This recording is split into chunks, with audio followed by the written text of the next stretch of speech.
एक कथा आप लोगों ने सुनी कि नहीं? हमने कथा में सुनाई है, भोंदू की कथा सुनी है। कितने लोगों ने सुनी? हाथ ऊपर करो। सब ने सुनी है, लेकिन जो रह गए हैं बेचारे वो सुन लेना। भक्ति का मतलब क्या होता है? सरल। भक्ति का मतलब क्या होता है? सहज। कोई व्यक्ति यदि आडंबर भी करता है ना, तो आपको पता भी चल गया कि आडंबर है, आप फिर भी उसको आने नहीं देते दिमाग में, आप नजरअंदाज करते हो, ठीक है कोई बात नहीं, छोड़ो, है तो वैष्णव ही। भक्तमाल में कथा आती है कि एक राजा था। उस राजा को सिर में एक दर्द हुआ जिसको वैद्य अनेक प्रयास करके भी ठीक नहीं कर पाए। तो एक वैद्य ने उपचार बताया। बोले एक उपचार है। बोले क्या? मानसरोवर में जो हंस रहते हैं, उन हंसों को मार करके उनके हृदय से एक लेप बनाया जाएगा। वो लेप जब माथे पे लगाया जाएगा तब राजा का पीड़ा दूर होगी। थोड़े थोड़े आगे खिसक आओ पीछे वाले, तो पीछे देखो नहीं, आगे आ जाओ, थोड़े थोड़े आओ। तो बात सुनो।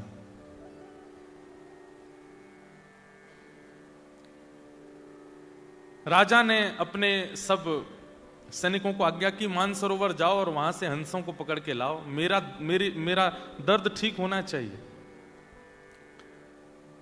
अब वो हंस जो थे वो वैष्णवों के बड़े प्रेमी थे, वैष्णवों की बड़ी निष्ठा करते थे। ठाकुर जी भी वैष्णव निष्ठा करने वाले से बड़ा प्रेम करते हैं। जो वैष्णवों की सेवा करता है, भक्तों की सेवा करता है, उससे ठाकुर जी को बहुत प्रेम होता है। हमारे अष्टसखा कहते हैं, गिरधर जब अपनों करी जाने। ठाकुर जी ने हमको अपना लिया, ये कब जानो? बोले ताको मन भक्तन की सेवा। जिसका मन भक्तों की सेवा में बहुत लगता है, समझो ठाकुर जी ने उसको अपना लिया है। ठाकुर जी की सेवा से ज्यादा मन लगता है ठाकुर के भक्तों की सेवा में, समझो कि ठाकुर जी ने उसको अपना लिया। ऐसा अष्टसखा कहते हैं। तो उन हंसों से ठाकुर जी बहुत प्रेम करते थे, क्योंकि वो वैष्णवों की बड़ी सेवा करते थे। जब कभी भी मानसरोवर पर कोई संत आते, वैष्णव आते, भक्त आते, तो ये हंस जाते थे, उनको प्रणाम करते थे, उनको वंदन करते थे। और आज इन्हीं हंस को पकड़ने के लिए राजा के सैनिक आ रहे हैं। सैनिकों को देख करके हंस वहां से भाग गए। हंस बहुत कम दिखते हैं ही नहीं, अभी केवल मानसरोवर में, वहां पे भी सबको दर्शन नहीं होते। तो सैनिकों को पता चला कि ये हंस जो है ये संत महात्माओं के हाथ से दाना चुगते हैं। इसका मतलब है कि भगवा वेशधारी इनको प्रिय लगते हैं। हम सब सैनिकों के वेश में आए इसलिए दूर भाग रहे हैं, भगवा वेश पहन लो। क्या किया? आडंबर।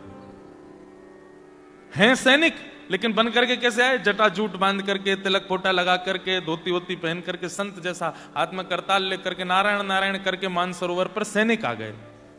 तो उनको देख करके हंस ने दूसरे हंस से कहा, देखो संत आए हैं, प्रणाम करने चलो। तो दूसरा हंस बोलता है, ये संत नहीं है, ये वही हैं जो कल हमको पकड़ने आए थे, जो हमको मारने ले जाने वाले हैं, ये वही आए हैं। तब पहला हंस कहता है, बोले कि मुझे भी पता है ये वही हैं, लेकिन इनके भेष देखो, इनकी वेशभूषा देखो, इनका स्वरूप देखो, ये तो संत के रूप में आए हैं ना। और हमारा आज तक नियम रहा है कि हम संतों को प्रणाम करते हैं, भले ही वो व्यक्ति शुद्ध नहीं है, लेकिन उसके वस्त्र तो शुद्ध है ना, इसलिए हमको प्रणाम करने जाना चाहिए। और दोनों हंस जानते हुए भी कि ये दोनों ये सैनिक हैं, ये संत नहीं है, फिर भी उनको प्रणाम करने गए। और जैसे ही प्रणाम करने लगे, उन सैनिकों ने तुरंत अपना चोला हटा दिया और हंसों को बंदी बना करके जाले में बांध करके ले गए राजा के यहां। ठाकुर जी इस लीला को देख रहे थे। बहुत ध्यान से सुनना, जिन्होंने ये पत्र दिया वो तो बहुत ही ध्यान से सुनो। ठाकुर जी इस लीला को देख रहे थे और लक्ष्मी जी से बोले, देखो ये दोनों जानते थे कि ये सैनिक हैं, संत नहीं है, लेकिन केवल उनकी वेशभूषा संतों की थी, इसलिए चले गए और प्रणाम। देखो भैया, किसी को आगे करना है व्यवस्था, धीमे धीमे बोलना नहीं, हाँ बहुत धीमे धीमे, हमारा बहुत डिस्ट्रक्शन हो जाता है फिर। क्या बता रहा था? हाँ, लक्ष्मी से भगवान बोले, देखो ये दोनों जानते हैं कि ये संत नहीं है, सैनिक हैं, लेकिन फिर भी अपने जान की बाजी लगा करके प्रणाम करने गए, क्योंकि उनके वस्त्र संतों के थे, रसिकों के थे। लक्ष्मी जी बोली, अब क्या होगा? लक्ष्मी जी तो बोली है ये तो गलत बात है, चतुराई दिखानी चाहिए थी, जब जान गए सामने वाला वैष्णव नहीं है तो फिर उसके पास क्यों गए, ये तो मूर्खता है। ठाकुर जी बोले तुम नहीं समझोगे, वैष्णवों के प्रति प्रीति का मतलब यह नहीं होता कि वो व्यक्ति विशेष प्रीति के योग्य है, उसके कई बार व्यक्तित्व पर प्रीति नहीं होती, पर उसका बाह्य आवरण भी पूजनीय होता है, वंदनीय होता है। वैष्णवता आवरण से लेकर के हृदय तक सब जगह होती है। किसी का हृदय नहीं होता लेकिन बाहर का आवरण है तो उसको भी प्रणाम करना चाहिए। भगवान बोले अब इनकी रक्षा करने मैं जाऊंगा। और ठाकुर जी राजा के यहां एक वैद्य बन करके पहुंच गए और बोले देखो राजन, इन हंसों को मत मारो, मेरे पास एक औषधि है, मैं औषधि लगाऊंगा और औषधि लगाती अगर तुम्हारी पीड़ा दूर ना हो जाए तो कहना, लेकिन अगर पीड़ा दूर हो जाए तो इन हंसों को वापस छुड़वा देना। ठाकुर जी ने अपने हाथ से पे लेप बना करके राजा को लगाया, राजा की पीड़ा दूर हो गई, राजा बड़ा प्रसन्न हो गया। वैद्य को खोजो कहां है जो मेरा लेप बना के लाया था। ठाकुर जी तो अंतर ध्यान हो गए, तब हंसों ने बताया, बोले कि वो वैद्य कोई और नहीं ठाकुर जी थे, क्योंकि हम जानते हुए भी तुम्हारे सैनिकों के हवाले हो गए, क्योंकि वो संतों के वेश में थे, इसलिए हमारी रक्षा करने स्वयं ठाकुर जी आए थे। समझ में आई कोई बात क्या? ये शो ऑफ दिखना, किसी के भक्ति के भाव में दोष दिखना, या किसी के प्रति ये भाव रखना कि ये तो केवल पॉपुलैरिटी के लिए या फिर केवल लोगों को दिखाने के लिए भजन करता है, एक बात हमारी बहुत ध्यान से सुन लीजिएगा। ये माथे पर उर्दपुंड अगर विराजमान है ना, तो ये बात निश्चित है कि वो किसी रूप में ठाकुर जी के द्वारा स्वीकार किया जा चुका है। आप उसमें दोष मत देखो, आपको दोष दिख रहा है वो देखिए। अगर कोई वैष्णवता केवल आवरण और केवल आडंबर के लिए धारण करता है तो उसकी सजा ठाकुर जी देंगे। आप क्यों दे रहे हो? आप तो प्रणाम ही करो, आप तो उसको वंदन ही करो। कोई व्यक्ति भक्ति का आश्रय केवल लोगों के बीच में अपना जमावड़ा बनाने के लिए करता है, आप उसमें दोष मत देखो, आप केवल उसको प्रणाम करो, ठाकुर जी न्याय करेंगे उसका। अच्छा तेने हमारी भक्ति का केवल पोशाक पहनी लोगों को दिखाने के लिए, आचरण में नहीं लाया, ठाकुर जी देख लेंगे, आप मत देखो। क्योंकि भैया अगर इस प्रकार व्यक्ति के मनस्थ पर आप लोग चिंता, अब कल हमने कथा सुनाई थी बरसाने में, जब कल सुनी फिर भी ये प्रश्न किया आपने, तो ये इसका मतलब कल सुनी नहीं आपने, जिनका भी ये प्रश्न है। अब कल वहां पर जब राधा बाबा ने भेजा कि जाओ जाकर के रोटी लाओ, तो वो कैसे थे? खटिया पे पड़े थे, 2 जूते पहन के मटका रहे थे, वहां सुंदर सुंदर फिल्म सितारों के चित्र लगे थे, राजनेताओं के चित्र, फिर भी उनकी रोटी पाई। बाद में खोजने पर पता चला कि वो बाह्य रूप से तो बस दिखावा कर रहे थे कि लोग मुझसे दूर हों, अंतरंग भाव को छुपा रहे थे। तो हमारी आपसे प्रार्थना है, जिसके प्रति भी आपको शो ऑफ की भावना लगी है, अब ये तो हमारे प्रति भी हो सकता है, महाराज जी बड़े हैं, धुआंधार कपड़ा बिल्कुल सफेद पहन के बालों में हाथ फेरते हुए आते हैं, कथा वथा करते हैं, ये तो, और आप लोग हंस रहे हैं, पर कईयों को दोष दिखता है, कईयों को लगता है, बोले कि ये तो केवल पाखंड है, इनका क्या है, तो अपनी क्या बोलते हैं उसको, दुकान खोल के बैठे हैं, लोगों को बुला रहे हैं या कर रहे हैं, लोगों को दिखता है। देखिए एक बात सुनो, वास्तव में वैष्णव दर्शन कहते किसको है? आपको माथे पर तिलक दिखाई दिया, गले में कंठी दिखाई दी, वस्त्र पहने हैं, धोती पहनी है, संत है तो जटाजूट है, नहीं तो शिखा है, वैष्णव आवरण दिखाई दे रहा, आप समझते हो कि यही वैष्णवता है? नहीं। हमारे ब्रज में एक बहुत अच्छी कथा याद आई है, ध्यान से सुनना। हमारे ब्रज में एक रसिक संत थे, निम्बार्क संप्रदाय के, श्री भट्ट देवाचार्य जी। तो वैष्णव रूप में रहते थे, 12 तिलक लगाते थे, और 12 तिलक लगा करके अंकित करके कंठी आदि पहन करके बढ़िया सुंदर सिंहासन पर बैठ के भजन करते थे। तो उनके बाह्य रूप को देख करके तो कोई भी आकर्षित हो जाता था। एक छोटा सा बालक उनके पास गया और दंडवत प्रणाम करके बोला कि महाराज, मुझे आपका तिलक बहुत अच्छा लगा, मुझे आपका स्वरूप बहुत अच्छा लगता है, आपकी बैठने की स्थिति, आपका बोलने का ढंग और आपकी नाम, ये सब चीज से मैं बड़ा आकर्षित हो गया हूं, मुझे आप गुरु दीक्षा दे दीजिए। तो श्री भट्ट देवाचार्य जी बोले तुमको केवल हमारा तिलक, भजन, बोलने का तरीका और ये सभी प्रिय लगा है और तुम इसी से ही आकर्षित होकर दीक्षा लेने आ गए हो, 2 बार सोच लो। बोले मैंने सोच लिया, मुझे तो बस मेरे पलक झपकने का मन नहीं होता, आपको देखता रहूं, ऐसा लगता है कि आपका मुखमंडल कितना सुंदर है, आपके नेत्र कितने सुंदर हैं, आप कितने बढ़िया लगते हो, आप ही मुझे दीक्षा दे दीजिए। तो भट्ट देवाचार्य जी बोले ठीक है, मैं एक प्रश्न करूंगा, उसका उत्तर सही देना। बोले बताइए। बोले तुमको मेरे अलावा और क्या दिख रहा है? तो बालक बोला आप दिख रहे हैं, आपका आसन दिख रहा है, आपका तिलक दिख रहा है, आपके सामने पोथी रखी है वो दिख रहा है, आपके हाथ में माला है, आपकी शिखा दिख रही है, आदि आदि जो जो बाह्य रूप था वो सब बता दिया। तो भट्ट देवाचार्य जी हंसे और बोले अभी तुम दीक्षा के योग्य नहीं हो। चरणों में गिर गया, रोने लगा। बोले आप दे दीजिए ना दीक्षा, मैं और प्रयास करूंगा, अच्छा निखरने की कोशिश करूंगा। तो भट्ट देवाचार्य जी बोले दीक्षा के बाद मैं कोई आज्ञा करूंगा तो तुम मानोगे? बोले हाँ मानूंगा। तो बोले मैं पहले आज्ञा कर देता हूं, बाद में दीक्षा दूंगा। बोले क्या आज्ञा है? बोले मानोगे? बोले पक्का मानूंगा। ध्यान से सुनिएगा। तो भट्ट देवाचार्य जी बोले गोवर्धन चले जाओ और 12 साल तक नित्य परिक्रमा करो, रोज परिक्रमा, और 12 साल तक बेनागा परिक्रमा करके लौट के आओगे तब हम तुमको दीक्षा देंगे। बालक बोला छल लिया आपने तो मुझे। आपने कहा दीक्षा के बाद आज्ञा करूंगा तो भी मानना है, पहले कर देता हूं तो ये ऐसी आज्ञा करिए, मतलब 12 साल तक तो मैं कुछ कर ही नहीं सकता। लेकिन गुरु आज्ञा मान करके वो बालक 12 साल के लिए गोवर्धन चले गए और नित्य परिक्रमा लगाते, इतनी निष्ठा। अब देखो आजकल तो गुरु लोग परीक्षा लेते ही नहीं है। आपसे किसी ने ऐसे कह दिया होता तो आप क्या करते? बोले सुनो बहुत बतेरे गुरु बैठे हैं, हम कहीं और चले जाते हैं। हाँ ये भी कोई बात है, 12 साल की परीक्षा ले रहे हो आप हमारी। तो चले गए, वो बालक भी चला गया। गुरुजी 2 प्रकार से परीक्षा ले रहे थे, निष्ठा देखूं निष्ठा कैसी है, मानता है कि नहीं, और फिर 12 साल के तब से जो परिवर्तन आएगा दृष्टि में उससे इसी का भला होगा। तो 12 साल के लिए वो बालक चला गया, गिरिराज जी की रोज परिक्रमा करी और गिरिराज जी से रोज प्रार्थना करते, हे गिरिराज बाबा मुझे योग्य बना दो कि मैं अपने गुरु से दीक्षा ले सकूं। 12 साल बाद वो बालक आया, अब तो वो बड़ा हो गया था।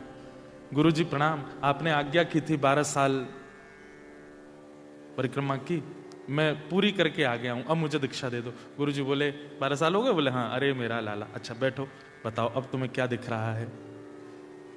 बोले गुरुजी पहले तो केवल आप एक मानव जैसे दिख रहे थे, लेकिन आज आपके श्री अंग से ऐसा लग रहा है मानो जैसे सूर्य के समान तेज प्रकट हो रहा हो। आपका तिलक ऐसा लग रहा है मानो स्वर्ण मंडित कुछ माथे पर विराजमान हो। आपके रों कूप में ऐसा लग रहा है मानो जैसे कोई दिव्य दिव्य वेद ध्वनि प्रकट हो रही हो। खूब महिमा मंडन किया। भट्ट देवाचार्य जी बोले अच्छा बेटा एक काम करो। बोले क्या? 12 साल के लिए फिर जाओ। बोले गुरुदेव ये क्या? बोले अभी जो तुमको दिखना चाहिए वो दिखा नहीं है, और जब तक वो दिखेगा नहीं मैं दीक्षा दूंगा नहीं। बहुत रोए, बोले कि भगवान ऐसा मत करो, मैं बहुत तड़प के आया हूं। बोले जो भी हो, अगर मुझसे दीक्षा चाहिए तो 12 साल और जाओ। वो बालक फिर से गया। 12 साल 24 साल, 12 साल पहले और 12 साल अब, बेनागा गिरिराज जी की परिक्रमा रोज की, केवल गुरु को जीवन में लाने के लिए। हम ठाकुर जी को जीवन में लाने के लिए तप नहीं करते। वृंदावन जाते हैं, शॉपकीपर से कहते हैं हाँ भाई कितने के हैं गोपाल जी? 5000 रुपए। थोड़े कम कर लो यार, ऑस्ट्रेलिया से आए हम। भैया एक बात हमारी ध्यान से सुनिएगा, भजन, भक्ति, गुरु, वैष्णव, ठाकुर जी, ये सहजता से अगर जीवन में आ गए ना, आप उनकी सेवा फिर निपुणता से करोगे नहीं। इसलिए मूल्यवान वो मोल से आने चाहिए, वो मेहनत से आने चाहिए, वो तप से आने चाहिए, तभी आप उनका मूल्य समझोगे। 24 साल हो गए, अब वो बालक नहीं रहा है, अब तो वो बड़ा हो गया, आयु उसकी खूब हो गई। आया, प्रणाम किया, बोले गुरुदेव 24 वर्ष की तपस्या पूरी हो गई, अब आज्ञा कीजिए। गुरुजी बोले बैठो सामने, बताओ अब क्या दिख रहा है। गुरुदेव, ऐसा लगता है कि आप कोई सहचरी हैं, आप कोई ठाकुर जी की नित्य दासी हैं। आप अभी तक मुझे पुरुष रूप में दिखते थे, पर ऐसा लगता है कि आप ब्रज की कोई गोपी हो, और आप अभी अभी दही मत करके आए हो, और दही से निकले हुए जो माखन के लोना है वही आपके मुखमंडल पर छींटे के रूप में दिख रहे हैं। जो पहले तिलक दिख रहा था, अब उसको वो कुछ और दिख रहा था। गुरुजी बैठे बैठे प्रसन्न हो रहे थे, खुश हो रहे थे, और बोले आप अभी ऐसे लग रहे हो कि जैसे मानो ठाकुर जी वेणुनाद कर रहे हैं और आपको अपनी लीला में बुला रहे हैं, और आप बस तुरंत मेरे से मुक्त होकर के सीधे वहीं जाने को तत्पर बैठे हैं। ऐसा लगता है कोई दिव्य लीला हो रही है, और आप उस लीला की एक गोपी हैं। ये कोई आडंबर नहीं था, ये सत्यता थी, ऐसा ही दिख रहा था उसको। बट देवाचार्य जी बोले बेटा, बोले जी गुरुदेव, 12 साल के लिए जाओ गोवर्धन। लेकिन अब की बार वो रोया नहीं, वो समझ गया कि नहीं, मेरी योग्यता अभी बनी नहीं है। फिर भी कहा गुरुदेव, मैं जान सकता हूं क्या मुझे जो दिख रहा है वो सत्य नहीं है? बोले सत्य है, लेकिन तूने आते ही कहा कि 12 साल की तपस्या पूरी हुई। ये 12 वर्ष की तपस्या का एक अभिमान तेरे चित्त में है, एक बार और जाओ। कितने 12 थोड़ी, अब तो कितने हो गए, 24 वर्ष हो गए। फिर से गया, 12 साल फिर गिरिराज जी की परिक्रमा करी, और जैसे ही 36 वर्ष हो गए, लौट करके जब आए, श्री भट्ट देवाचार्य जी अपने आसन पर बैठे थे, और सामने से वो जैसे ही आया, आते अब कुछ बोला नहीं, अब कुछ कहा नहीं, बस नेत्रों से अविरल अश्रुधारा गिरी। भट्ट देवाचार्य जी बोले, कहो बालक, क्या कह रहे हो? बोले नाथ, ऐसा लगता है कि मानो मेरे सामने साक्षात यशोदा मैया बैठी हैं, और उनके एक गोदी के ऊपर साक्षात किशोरी जी बैठी हैं, और दूसरी गोदी में साक्षात श्री लाल जी बैठे हैं। श्री प्रिया लाल जी को गोद में लेकर के मानो जैसे यशोदा जी बैठी हैं, मानो जैसे कीर्ति मैया मेरे सामने बैठी हैं, मानो जैसे साक्षात कोई गोपी दोनों युगल सरकार को लेकर के बैठी है। तुरंत भट्ट देवाचार्य जी अपने आसन से उठे। युगल गोदी में दिखे ना? बोले हाँ। बताओ ठाकुर जी का रूप कैसा है? बोले कटाक्ष नेत्र हैं, मंद मंद मुस्कान हैं, थोड़ी थोड़ी दतुइयां दिख रही हैं। श्री जी का रूप कैसा है? बोले बिल्कुल कमलांगी हैं, कमल जैसा अंग है, सुंदर कटाक्ष नेत्र हैं, धीमे धीमे श्याम सुंदर को देख रही हैं। जब बिल्कुल विश्वास हो गया कि हाँ यही दिख रहा है, तुरंत भट्ट देवाचार्य बोले अब दीक्षा दूंगा, यही दिखाना था। अभी तक तुमको केवल मैं दिखा, अभी तक मेरी योग्यताएं दिख रही थी, अभी तक मेरा प्रभाव दिख रहा था, लेकिन वास्तविक दर्शन अब हुआ, अब तुम्हें दीक्षा देंगे। और वही हमारे ब्रजमंडल के एक अद्भुत रसिक बने वो बालक, और उनका नाम हुआ हरिव्यास देवाचार्य। क्या नाम हुआ? हरिव्यास देवाचार्य। उन्होंने बड़े अच्छे अच्छे पद गाए। था तो नाम उनका हरिव्यास देवाचार्य, लेकिन उनके पद में वो अपना नाम आता है ना, सब सूरदास जी का नाम आता है, कुमनदास जी का नाम, उनके पद में नाम आता है हरिप्रिया। उन्होंने अपना नाम रखा हरिप्रिया। ये है संत दर्शन। हमको तिलकधारी, धोतीधारी, चोटीधारी, वैष्णव, तुलसीधारी में दोष दिख रहा है, और यहां देखिए एक आचार्य चरण 36 वर्ष तप करा करके अपनी गोद में ठाकुर जी दिखा रहे हैं। हमारी भक्ति तब जानो कि अत्यंत दोष युक्त वैष्णव भी सामने आ जाए, उसमें भी हमको गुण का दर्शन हो, तब समझो कि हमारा भजन फलीभूत हो रहा है। कोई आपसे आकर के कहे, बोले वो सिडनी वाले भैया है ना, वो पूरे दिन नाम जप करते रहते हैं, बोले हाँ, अरे वो ऐसे ही हैं, वो ऐसे ही हैं, उनकी बातें ऐसी हैं, उनके काम ऐसे ही हैं, आदि आदि सब बातें। लेकिन आपके मन में क्या है? भैया देखो, मेरे सामने उनकी निंदा मत करो। ठीक है, वो होंगे जैसे भी हों, पर मुझे उनके बारे में ऐसा मत बोलो। ऐसी स्थिति जब हो जाए, दोष अन्यश्च दोष गुण चिंतन माश मुक्त्वा, दूसरे के दोष और गुण सुनने में आपकी रुचि बंद हो जाए, तब समझो कि आप वैष्णव हो, आप भक्त हो। अरे मेलबर्न वाली है ना, वो ऐसे ऐसे करती है, अच्छा मुझे लग तो रहा था पहले से। उसी समय आपने अब तक जितना भजन किया ना, सब नष्ट हो जाता है। अरे भैया, उसको न्याय ठाकुर जी देंगे, आप उसमें दोष मत देखिए, आप उसमें कुभाव मत देखिए। हम कथा करते हैं तो कई अन्य कथाकार वो कभी कभी कुछ गलत भी बोलते हैं, ये तो ऐसे हैं, ये तो वैसे हैं। अब मुझे कोई आके बोलता, बोल महाराज जी, वो वाले महाराज जी आपके लिए ऐसा ऐसा कह रहे थे, तो मेरे मन में भाव आता, मैं देखो एक मेरी बात सुनना भाई, वो भी कथा करते हैं ना? बोले हाँ। उनको व्यासपीठ मिली है, इसका मतलब क्या? उनमें कोई गुण है, ठाकुर जी ने कोई गुण देख के उनको व्यासपीठ पर बैठाया है। इसलिए वो क्या कहते हैं मुझे उसकी चिंता नहीं, पर वो स्मरण तो करते हैं ना मेरा, भले ही दोष भाव से करते हैं, उनको याद तो आती है ना हमारी, नहीं तो ऐसे विचार बनाओ, ऐसा एक हरि व्यास उनका एक पद सुना दें, जिनकी 36 वर्ष की तपस्या थी। 36 वर्ष में वास्तव में गुरुजी ने उनको हरिव्यास देवाचार्य बनाया। उनका एक बहुत सुंदर, ऐसे तो बड़े सुंदर सुंदर पद हैं उनके, लेकिन एक बहुत सुंदर पद है, जीवन धन राधा वल्लभ लाल, जीवन धन राधा वल्लभ लाल, जीवन धन राधा वल्लभ लाल, जीवन धन राधा वल्लभ लाल, कृष्ण वल्लभा रसिकनी राधा, कृष्ण वल्लभा रसिकनी राधा। एक बात सुनिए, मुझे बहुत आश्चर्य हो रहा है कि मैं ऑस्ट्रेलिया में ये सब भाव सुना रहा हूं। ये ढूंढने से नहीं आते, भारत में कई जगह पर कथा करने पर। निश्चित ही आपको अभिमान हो इसलिए नहीं बोल रहे हैं, यहां जरूर वैष्णव रसिक जन बैठे हैं, तभी ये भाव प्रकट हो रहे हैं, तभी ये भाव आ रहे हैं। गाइए मेरे साथ में, बहुत अच्छा स्वर है आपका।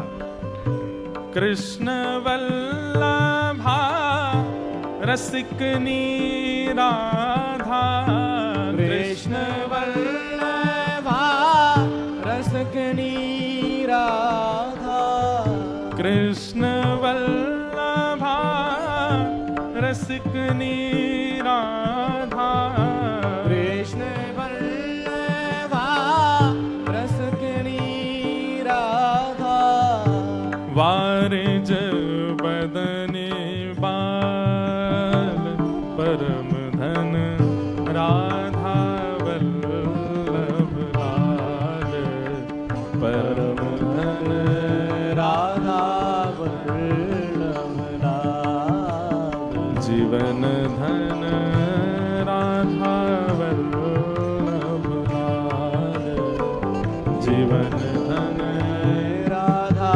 वल्लभ लाल। जुगल किशोर किशोरी जोड़ी, जुगल किशोर किशोरी जोड़ी, जुगल किशोर किशोरी जोड़ी, जुगल किशोर किशोरी जोड़ी। कैसे हैं? गोरी श्याम तमाल, गोरी श्याम तमाल, गोरी श्याम तमाल, ओ गोरी श्याम तमाल, जीवन धन राधा वल्लभ लाल, जीवन धन राधा वल्लभ लाल, जीवन धन राधा वल्लभ लाल, जीवन धन राधा वल्लभ लाल। किसी ने पूछा, आप ये युगल भाव क्यों गा रहे हो? जीवन धन राधा वल्लभ लाल, उनकी रूप माधुरी का वर्णन कर रहे हो, गोरी श्यामा जी हैं। तमाल, तमाल एक वृक्ष है। आप लोग जब 84 कोस की व्रज यात्रा करेंगे ना, तो बीच बीच में तमाल वृक्ष आते हैं, तो कहीं कहीं ऐसी आज्ञा करते हैं कि इस वृक्ष को हृदय से लगाओ। तो तमाल वर्ण के जो वृक्ष हैं वो कृष्ण का ही रूप माने जाते हैं। इसलिए आज भी पैदल यात्रा करने वाले लोग जब भी तमाल वृक्ष देखते हैं उसको ऐसे हृदय से लगाते हैं, क्योंकि उसकी आकृति और उसका रंग कृष्ण जैसा ही होता है। इसलिए कई जगह श्री कृष्ण के वर्ण को तमाल वृक्ष से वर्णित किया गया। तो किसी ने पूछा कि श्री हरिव्यास जी, आप ये स्तुति क्यों गा रहे हो, चाहते क्या हो?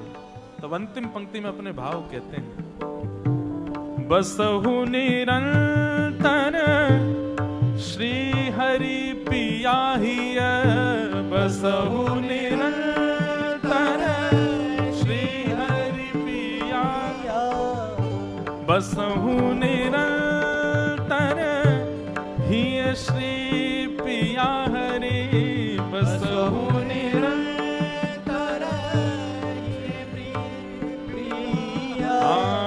बसहु निरंतर श्री हरि पियाहिय, बसहु निरंतर श्री हरि पियाहिय, आनंद रूप रसाल, आनंद रूप रसाल, जीवन धन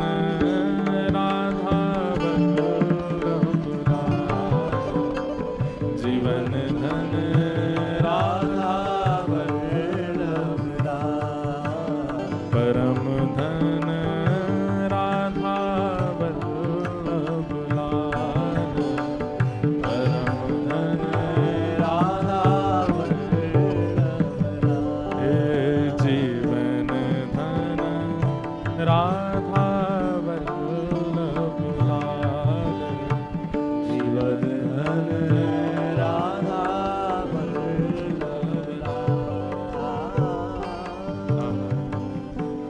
बसहु निरंतर श्री हरि पियाहिय, बसहु निरंतर श्री हरि।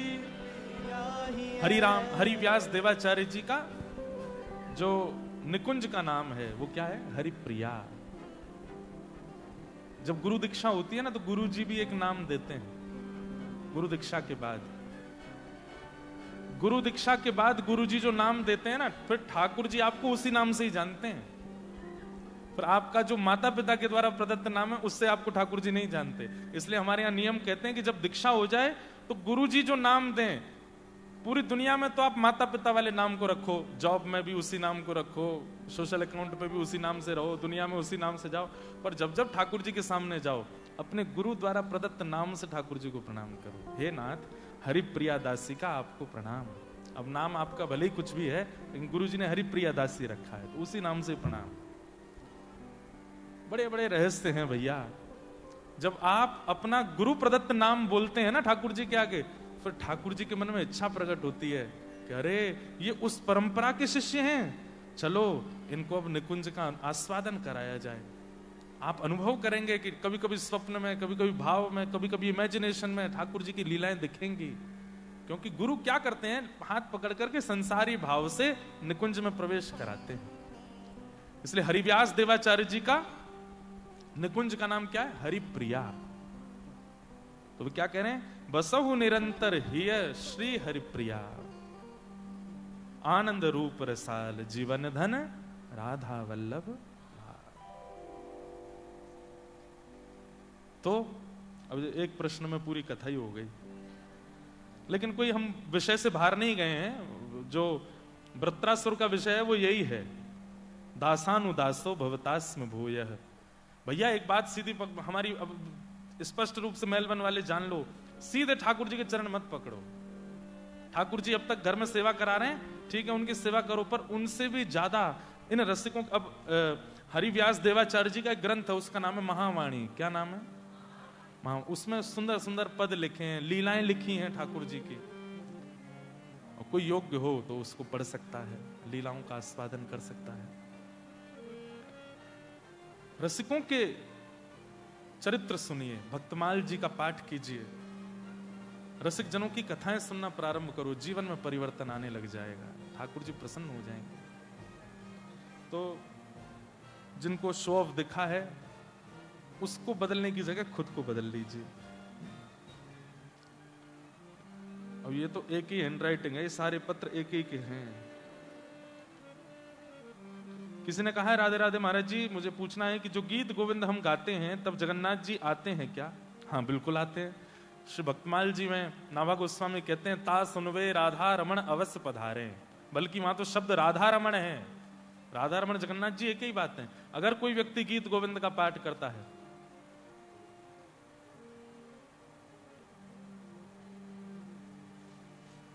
अभिनव जलधार सुंदर धृत मंदर धृत मंदर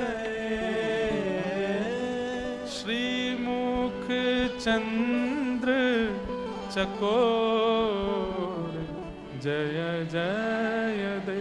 अब देखो, बुरा नहीं मानना, जिनको याद नहीं है वो ऐसे देख रहे हैं ये हुआ क्या, ये इन्होंने एक लाइन गाई सब क्यों गाने लगे। लेकिन जिनको याद है उनके रोंगटे खड़े हो गए और उनको अनुभव हुआ कि जगन्नाथ जी आ गए और तुरंत उपस्थित हो गए।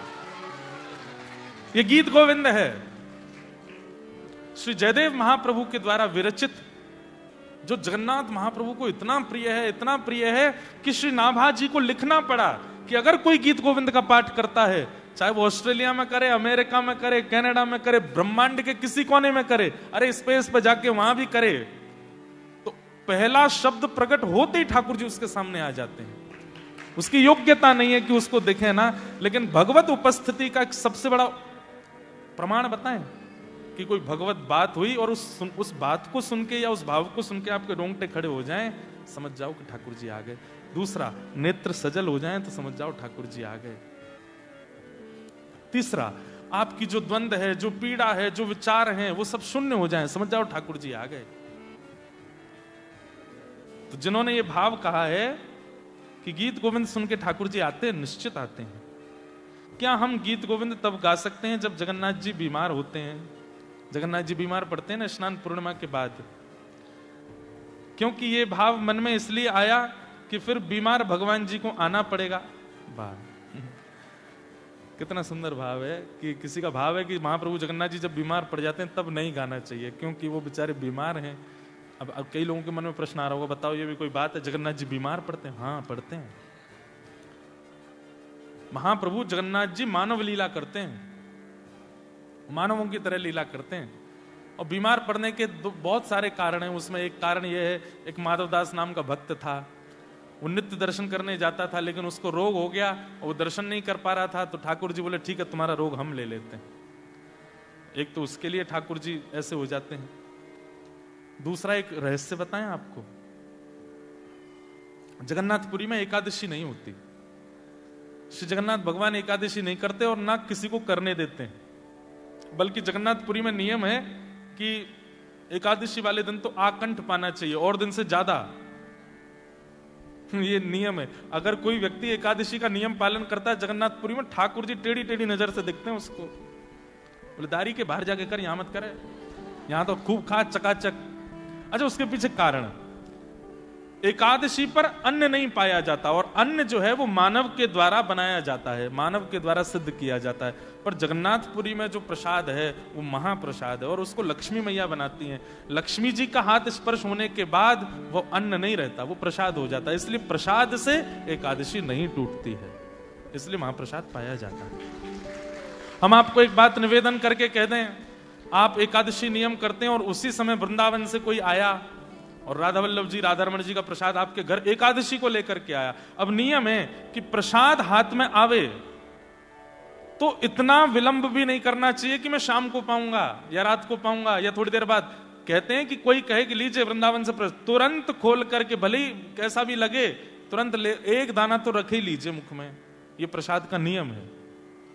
इसके पीछे कारण बताते हैं, बोले तुमने छोड़ दिया, 1 घंटा बाद पाएंगे, अगले आधे घंटे में मृत्यु हो गई तो, प्राण निकल गए तो।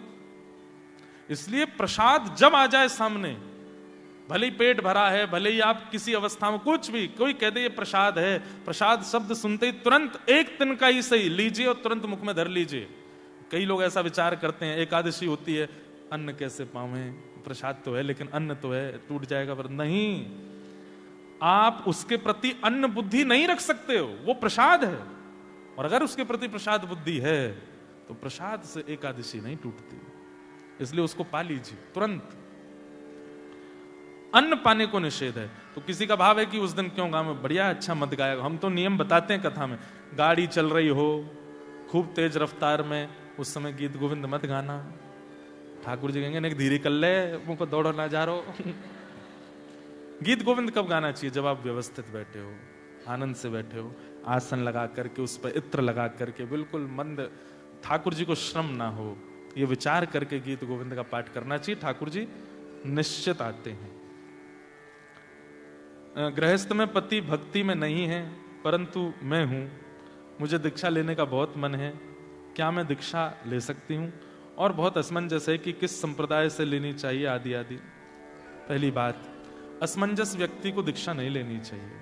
आपको पहले तो यही असमंजस है कि संप्रदाय देखिए, गुरु हम कथा में बताते हैं कि जिनकी वाणी आपको कृष्ण के समीप ले जा रही हो, जिनके विचार आपको और अच्छा बना रहे हो वैष्णवता में, जिन दोषों को आप कभी नहीं छोड़ पाए, जिन दुराचारों को आप कभी त्याग नहीं पाए, जिनके आने से वो सब स्पष्ट होने लग जाए, वो गुरु हैं आपके। फिर चाहे वो जिस संप्रदाय से हो, आप उनकी शरणागति ले सकते हैं। लेकिन अगर पति अनुकूल नहीं है, उनके भाव नहीं है, तो प्रतीक्षा करो, किशोरी जी से प्रार्थना करो, मानसिक गुरु बना लीजिए किसी को, क्योंकि फिर बेवजह द्वंद्व होगा घर में और फिर अपराध गुरु जी को भी लगेगा। इसलिए किशोरी जी से प्रार्थना करो, इनको हम अपने मन से गुरु मानते हैं, ये हमारे मन से गुरु बने रहें। अब जब पति अनुकूल हो जाएगा तब हम देह की दीक्षा कर लेंगे, ठीक है? तो शरीर की दीक्षा तो तब तक नहीं करनी जब तक व्यवस्था अनुकूल ना लगे। बहुत सारे प्रश्न हो गए, सबको प्रणाम है, क्योंकि बाकी सारे प्रश्न ऐसे हैं जिनका उत्तर हम दे ही देते हैं, और जिनके रह गए हैं हम रात में सब रीड आउट करेंगे, कल कथा क्रम में ही आपके उत्तर मिल जाएं, ऐसी प्रार्थना रखेंगे। दासानुदासो भवतास्मि भूयः। इस 3 दिन के सत्र से आपको यही निर्माण करना है कि ठाकुर जी के दासों के प्रति आपकी दासत्व की भावना आवे, ठाकुर जी के जनों के प्रति आपकी दासत्व की भावना आवे। और ये अगर हो गया तो भगवत मिलन बहुत सहज हो जाएगा।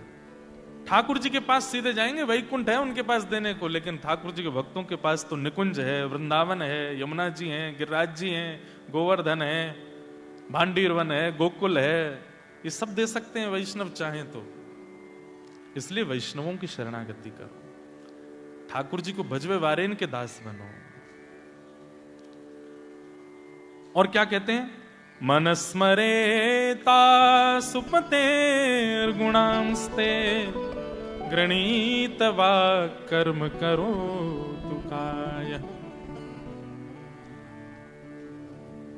वृत्रासुर कहते हैं कि नाथ, एक तो मुझे आपके दासों का दास बना दीजिए, और क्या कीजिए? बोले मेरा मन सदैव आपका स्मरण करता रहे, आपके गुणानुवाद मेरी जिह्वा गाती रहे, आपके ही गुणानुवादों को मैं सुन करके अपने कर्म से, अपनी काया से कर्म करूं, हाथों से सेवा करूं, पैरों से प्रदक्षिणा करूं, मेरा सर्वांगीण अंग आपकी सेवा में लग जाए, नाथ ये कृपा करो। इसका मतलब क्या है? सर्वांगीण अंग को सेवा में लगाने की क्षमता ठाकुर जी नहीं दे सकते, वैष्णव दे सकता है, भक्त दे सकते हैं, ठाकुर जी के जो वैष्णव हैं वो दे सकते हैं। दर्शन को नैना तपे, वचन सुनन को कान, मिलवे को हियरा तपे, हिय के जीवन प्राण, गोवर्धन वासी साबरे, गोवर्धन वासी साबरे। जैसे आंखों को दृश्य चाहिए, कानों को स्वर चाहिए, जीव को रस चाहिए, हाथों को स्पर्श चाहिए और पैरों को नरमता चाहिए चलने के लिए, सब विभाजित हैं। आंख कुछ और चाहती है, कान कुछ और चाहते हैं, जीभ कुछ और चाहती है, नासिका कुछ और चाहती है, त्वचा कुछ और चाहती है, हाथ कुछ और चाहते हैं, पैर कुछ और चाहते हैं। लेकिन भक्ति पथिक तो तब माने जब नेत्र से लेकर चरण तक सब केवल कृष्ण को चाहे। आंख केवल कृष्ण को देखना, कान केवल कृष्ण को सुनना, जीव केवल उनके प्रसाद का आस्वादन, त्वचा केवल उनका स्पर्श और पैर केवल उनकी प्रदक्षिणा। समझ रहे हैं हमारी बात? अभी क्या होता है, यहां बैठे कई भक्तों में ऐसी स्थिति होगी, कई लोगों को ठाकुर जी के दर्शन करने में आनंद नहीं आता। उनसे कहो बिहारी जी चलो, अरे कहा करने, बहुत भीड़ है, धक्का पड़ेंगे, ये होगा वो होगा। अच्छा कथा सुनने चलो, अरे क्या सुनना वहां बैठ के, क्या नींद आने लगती है हमको तो। नेत्रों में भक्ति नहीं है, कानों में भक्ति नहीं है, लेकिन उनसे कहो अरे देखो श्री राधा वल्लभ लाल जी का प्रसाद आया, हाँ प्रसाद पवा दो भैया, वृंदावन जाओगे पेड़ा जरूर लेकर के आना। जीव में भक्ति है, मतलब जीव कृष्ण रस चाहती है पर नेत्र नहीं, कान नहीं। ऐसी क्या होता है, हम सब अपने अंदर देख, आप सब लोग विचार कीजिए, ऐसी कौन सी इंद्रिय है हमारी जो कृष्ण भक्ति में नहीं है। किसी किसी को सेवा की बड़ी रुचि होती है, ऐसा श्रृंगार करते हैं ठाकुर जी का कि बस पूछो नहीं, इतने प्यारे लगते हैं। किसी किसी के ठाकुर जी घर में जाते हैं जब देखने के लिए, ऐसी सुंदर सुंदर नई नई पाग पहनाएंगे, ऐसे सुंदर पत्रावली करेंगे, सुंदर सुंदर जड़ाऊ पोशाक पहनाएंगे, लेकिन केवल श्रृंगार में रुचि है। उनसे कहो कथा सुनो, कथा में रुचि नहीं, श्रृंगार में रुचि है। कई लोगों की कथा में बड़ी रुचि होती है, कथा सुनना अच्छा लगता है। अब कौन से महात्मा आ रहे हैं, अब कौन से संत आ रहे हैं, अब कौन से रसिक आ रहे हैं, अब कौन से भाव भक्त आ रहे हैं, कथा सुन लेंगे, लेकिन कथा में सुनाई गई बातों को इंप्लीमेंट बिल्कुल नहीं कर सकते, बस सुनने की रुचि है। वास्तविक भक्ति पथिक तब माने जब हमारी प्रत्येक इंद्रिय केवल कृष्ण रस चाहे। हनुमान जी महाराज पूरे दिन राम जी की सेवा में रहते, बहुत ध्यान से सुनना, लेकिन जैसी शाम होती तो राम जी कनक भवन की ओर जा रहे होते थे। पूरे दिन रहते बानरों के बीच में, सभा के बीच में, प्रजा के बीच में, लेकिन संध्या में तो वो फिर अपनी गृहिणी के पास और फिर निज जीवन जीते हैं जो बहुत प्राइवेट है, प्राइवेसी रहती है वहां पे। तो हनुमान जी महाराज शाम होते ही बड़े व्याकुल हो जाते हैं, बोले अब राम जी चले जाएंगे, अब राम जी अंदर चले जाएंगे, अंतःपुर में चले जाएंगे, और अंतःपुर में केवल सीता जी जाती हैं और कुछ सखियां जाती हैं, हम लोगों का तो प्रवेश वर्जित है। हनुमान जी बेचारे, उनका मन होता है मैं एक क्षण के लिए भी राम जी से दूर ना रहूं, लेकिन रात्रि होते ही राम जी जैसे ही कनक भवन में जाते हैं, हनुमान जी महाराज द्वार पर खड़े हो जाते हैं, और जब तक राम जी भीतर जाते दिखते रहते हैं, देखते रहते हैं, और जैसे ही राम जी कहीं मुड़े, दिखने बंद हुए, फिर हनुमान जी का रोना शुरू होता। दिन पूरी रात रोते रहते हैं जब तक राम जी सुबह आ ना जाएं, इतने व्याकुल। एक दिन हनुमान जी महाराज राम जी से बोले, भगवान आप रात्रि में हमको सेवा में ले चला कीजिए, हमको भी ऐसी कोई योग्यता दीजिए कि हम भी आपके अंतःपुर में जा सकें। तो राम जी बोले, देखो हमारा तो मन है कि तुम चला करो, लेकिन वो अंतःपुर है ना, वहां वो हमारी पत्नी है सीता जी, वहां हम राजा नहीं है, वहां हम भगवान नहीं है, वहां पर हम प्रभु नहीं है, वहां पे हमको फिर उसी भाव से रहना पड़ता है, तो इसलिए वहां बहुत सीमित लोग ही जाते हैं। हनुमान जी बोले, मैं उस रूप में भी आपको प्रभु ही मानूंगा, आप मुझे ले चला करो। बोले इसकी आज्ञा सीता जी देंगी, उनसे ही लो, हम हमारे वश में नहीं है अंदर का काम। सब पतियों की लगभग ऐसी स्थिति है, बाहर की आज्ञा तो सब दे सकते हैं, पर भीतर की आज्ञा तो पत्नी ही दे सकती है घर के। तो हनुमान जी महाराज के बड़े लाडले, सीता जी के बड़े लाडले हनुमान जी, सीता जी के चरणों में बैठ गए, बोले हे किशोरी जी, क्या बात है वत्स, माँ मुझे भी आज्ञा दीजिए ना, मैं भी कनक भवन में आया करूं, रात्रि की सेवा में मैं भी रहा करूं। ये सब सहचर्य, हमारे प्राण जिसमें बसे हैं उसी के वियोग में ही प्राण छटपटाते हैं, ठाकुर जी में नहीं बसे, इसलिए ठाकुर जी का वियोग हमको व्याकुल करता भी नहीं। मीराबाई को किसी ने कहा कि मीराबाई तुम रोज पत्र लिखा करो ठाकुर जी को। तो मीराबाई एक दिन बैठी पत्र लिखने के लिए, शाम को किसी ने पूछा लिखा तुमने पत्र? तो इतने सारे जैसे ये पत्र आए ना, ऐसे पत्र लेकर के मीराबाई बैठ गई सामने, बोले लिखे हैं आप देख लो। तो जब उन संत ने पत्र खोल के देखे तो क्या पाया, पत्र तो लिखे हैं पर वो जितने भी लिखी हुई लेखनी थी सब जैसे पानी डाल देते ना तो ओझल हो जाती है, थोड़ी मिट सी जाती है, ऐसे हो।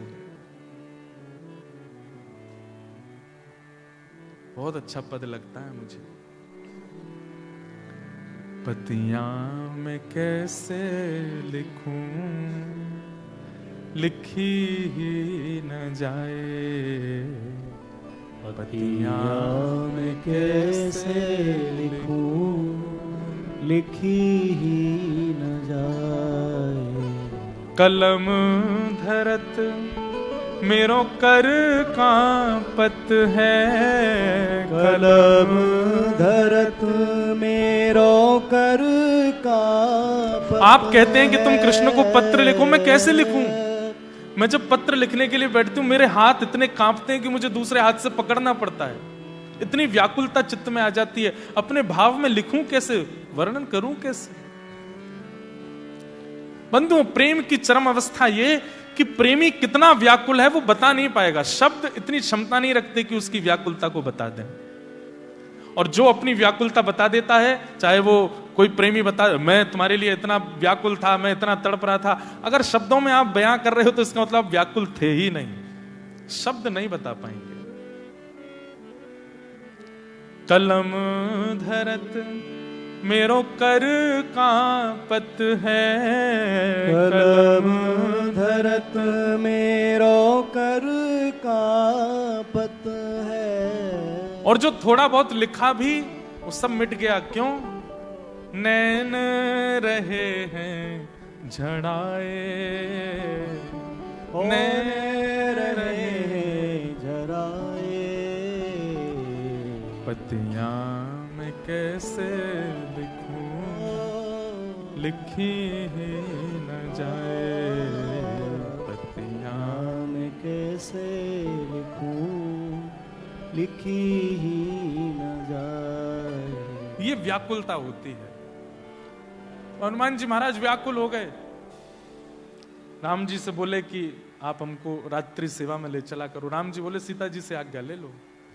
सीता जी से खूब प्रार्थना की। सीता जी बोले नहीं नहीं, रात में वहां सब सखियां होती हैं और वो अंतःपुर है, कहीं तो राम जी को अकेला छोड़ो, पूरे दिन तुम संगी लगे रहते हो। हनुमान जी इतना रोए इतना रोए।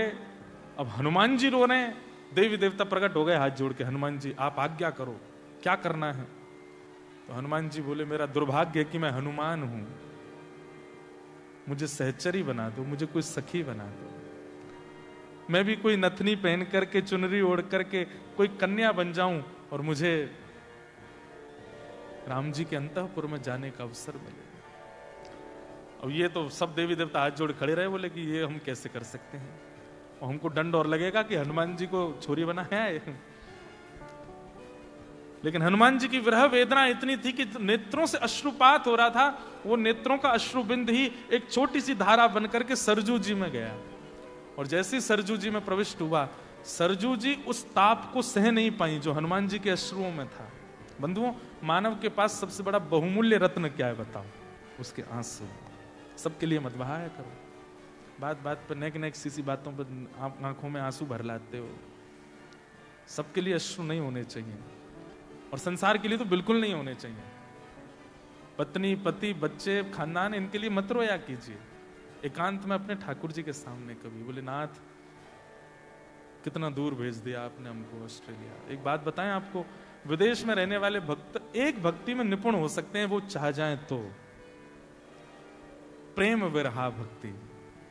हम वृंदावन वालों को नहीं हो सकती। क्यों? हम तो पास ही रहते हैं ना। जब चाहो मुंह उठा के राधारमण जी चले गए, जब मन किया राधा वल्लभ जी चले गए, जब मन किया बिहारी जी चले गए, गिरिराज जी परिक्रमा लगाए आए, यमुना जी के दर्शन कर आए, वृंदावन की परिक्रमा कर आए, कभी किसी महात्मा से मिले आए, कभी किसी संत के दर्शन कर आए। चलते फिरते हमको तो संत महापुरुष दिखते रहते हैं, हम लोगों को विरह होता ही नहीं है। आप इतनी दूर हो इस बात का कई दुर्भाग्य मानते हैं कि हम इतनी दूर क्यों हैं, पर ये बहुत बड़ा सौभाग्य। जब तक हो इतना विरह प्रेम अपने चित्त में प्रकट कर लो कि जब वृंदावन प्राप्त हो ना, तो दो नेत्रों से नहीं, रोम रोम से अश्रु प्रकट हो जाए। वो आप उसके लिए सौभाग्यशाली हो। ठाकुर जी अति दूरी उसको देते हैं जिसके अंदर ठाकुर जी को अत्यंत प्रेम घोलना होगा। इसलिए ब्रजवासियों को छोड़ के भी गए थे ठाकुर जी, क्योंकि वो प्रेम विरह में परिवर्तित करना था। आप लोग एक प्रकार से ब्रजवासी ही हो, ठाकुर जी ने इतनी दूर हमारे भेज दिए ताकि आपके चित्त में विरह प्रेम प्रकट हो, वो व्याकुलता ठाकुर जी के लिए प्रकट हो। देखो हमारी बात पे मोहर लग रही है, वर्षा हो रही है। मैं विरह की बात आपको बता रहा हूं। रो ऑस्ट्रेलिया का आकाश रहा है कि कभी ऐसी हवा चले कि हम भी बरसा ना जाके बरसे। यहां ऑस्ट्रेलिया में बरसते रहते हैं पूरे दिन। कथा आप लोग सुन रहे हैं, पर व्याकुलता यहाँ की वायु को भी तो लगता होगा ना कि हम भी कभी बह के वृंदावन चले जाएं। यहाँ के बादलों को भी लगता होगा कि हम कभी वृंदावन चले जाएं। सबसे ज्यादा व्याकुल तो समुद्र होता है। बोले मैं तो कोनों में ही रहता हूं, मेरे को कब अवसर मिलेगा धाम जाने का, मुझे तो अवसर ही नहीं मिलता। इसलिए यमुना जी ही धाम की रज लेकर के जाती हैं, समुद्र को प्रदान कर देती हैं। कौन की? मेरी जय। ठाकुर जी ऐसा काउ दिन डंडा मारेंगे ना, अपनी जय जयकार करावे। तो हमारी बात सुनो, क्या बता रहा था मैं? हाँ, तो हनुमान जी का अश्रु जल बहते हुए गया। सरजू जी उस ताप को सह नहीं पाई और तुरंत सरजू जी प्रकट हो गए। सरजू मैया, और हनुमान जी के पास जाके बोली, हे हनुमंत लाल, क्या इच्छा है? बोले मुझे सहचरी रूप दे दीजिए। तो सरजू मैया बोली, सहचरी रूप दे देंगे, क्या करोगे? बोले पूरे दिन तो हनुमान बन करके राम जी के साथ रहूंगा, रात में सहचरी बन करके निज कक्ष में जाऊंगा। तब सरजू मैया बोली, मैं सीता जी से प्रार्थना करती हूँ। सरजू मैया गई और हनुमान जी का विरह अश्रु जो था हाथ में लेकर के गई। वो ऐसे तप रहा था जैसे कुछ सिक्के को जला देते हैं ना तो वो लिक्विड फॉर्म हो जाता, लाल लाल हो जाए, ऐसे वो अश्रु बिंद तप रहा था। सरजू मैया ने जाकर के सीता जी को तो सीता जी बोली, अरे ये क्या है? बोले हनुमान जी का अश्रु बिंद है, वो इतना तड़प रहे हैं अंतःपुर की सेवा पाने के लिए, आप कृपा कर दो। तब सीता जी बोली, इतनी व्याकुलता है, मैं अंतःपुर की सेवा इसलिए नहीं देती कहीं यहां पर राम जी के प्रभुत्व को ना देख करके, उनके राजा वेश को ना देख करके, उनके सहज भाव को देख के किसी के चित्त में दोष ना आ जाए। लेकिन हनुमान जी तो पूर्ण योग्य हैं, जाओ उनको कह दो आज से संध्या होते ही वो चंपक लता सखी के रूप में आएंगे और अंतःपुर की सेवा करेंगे। और श्री हनुमान जी महाराज संध्या होते ही अंतःपुर में चले जाते, फिर मिलते नहीं है। वो कहाँ हैं? बोले भीतर चंपक लता जी के रूप में, चारुशिला जी के रूप में सेवा में रहते हैं। और क्या सेवा करते हैं? वीणा बजाते हैं पूरी रात, राम जी को सुख आस्वाद। इसे कहते हैं भक्ति। एक क्षण भी रहा ना जाए ठाकुर जी के बिना। तो वही बात यहां पर वृत्रासुर कह रहे हैं, क्या? मनस्मरेता सुपतेर गुणांस्ते गणित वाक्कर्म करो तु कायः। मेरी शरीर में जितनी इंद्रियां हैं, इन प्रत्येक इंद्रियों की इच्छा केवल आप बन जाओ। नेत्रों को आप प्रिय लगते हो, कानों को ना लगे ऐसा नहीं हो। कानों को भी आप चाहिए, नेत्रों को भी आप चाहिए, नासिका को भी आप चाहिए, जिह्वा को भी आप, हाथों को भी आप, पैरों को भी आप। बंधुओं, एक नियम बना लीजिए। अब ऑस्ट्रेलिया में रहना है, सब देखना है, सब खाना है, सब सहना है, पर यह नियम बना लीजिए कि प्रत्येक इंद्रिय को भगवत वस्तु प्रदान दिन में एक बार तो करनी है। नेत्रों को वैष्णव दर्शन, कानों को वैष्णव कथा, नासिका को श्री ठाकुर जी के चरणार विंदों के इत्र की सुगंधी, पराग की सुगंधी, जिह्वा को ठाकुर जी का अधरामृत प्रसाद, हाथों का ठाकुर जी की सेवा में मार्जन, चरणों का ठाकुर जी की प्रदक्षिणा या कीर्तन में नृत्य। ये दिन में एक बार तो प्रत्येक इंद्रिय को भगवत संबंधी वस्तु देनी है। ये आज ही नियम बना लीजिए, कोई भी इंद्रिय रह ना जाए। कितनी इंद्रियां होती हैं शरीर में? कितनी होती है? नहीं, हम ऑस्ट्रेलिया वाले हो ना, इतना कैसे पता होगा? 10 इंद्रियां होती हैं। कितनी? 5 ज्ञान इंद्रिय और 5 कर्म इंद्रिय। तो ज्ञान इंद्रियां तो केवल इतने में ही हैं जिनसे आपको कुछ पता चलता है। जैसे मेलबर्न सुंदर है, कैसे पता चलता है? पहली ज्ञान इंद्रिय। बेंजो बहुत मीठा बज रहा है, महाराज जी ठीक ठाक गा रहे हैं, कौन बताता है? कान, दूसरी ज्ञान इंद्रिय।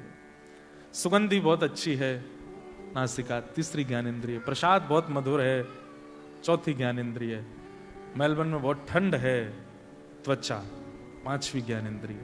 ये पंच ज्ञान इंद्रिय और हाथ पैर मुख और 2 गुप्त इंद्रिय उपस्थ इंद्रिय, ये 10 इंद्रियां हो गए। इन 10 इंद्रियों से भगवत भाव होना चाहिए। प्रश्न सबके चित्त में आया होगा कि 2 गुप्त इंद्रिय कैसे भजन करेंगी। जैसे डोंगरे जी महाराज इसका उत्तर दे रहे थे अपनी कथा में कि जिस प्रकार मानव जिस स्थान पर रहता है उसको स्वच्छ रखता है, ऐसे ही ठाकुर जी मेरे चित्त में विराजमान हैं और मैं इस चित्त के इस देह को पवित्र रखूं क्योंकि ठाकुर जी बैठे हैं। इस भाव से देह से मलमूत्र आदि का परित्याग करना कि ठाकुर जी चित्त में बैठे हैं, इसमें अशुद्धि ना रहे, उसी से गुप्त इंद्रिय से भजन हो जाएगा। सर्वांगीण इंद्रिय हर दिन, अरे कहां तक कहें, शौच जाना भी एक प्रकार से भजन हो जाएगा। आप सुबह उठ करके जलपान करके विचार करते हैं कि मेरे चित्त में राधा रमण जी रहते हैं। तन तो मंदिर है,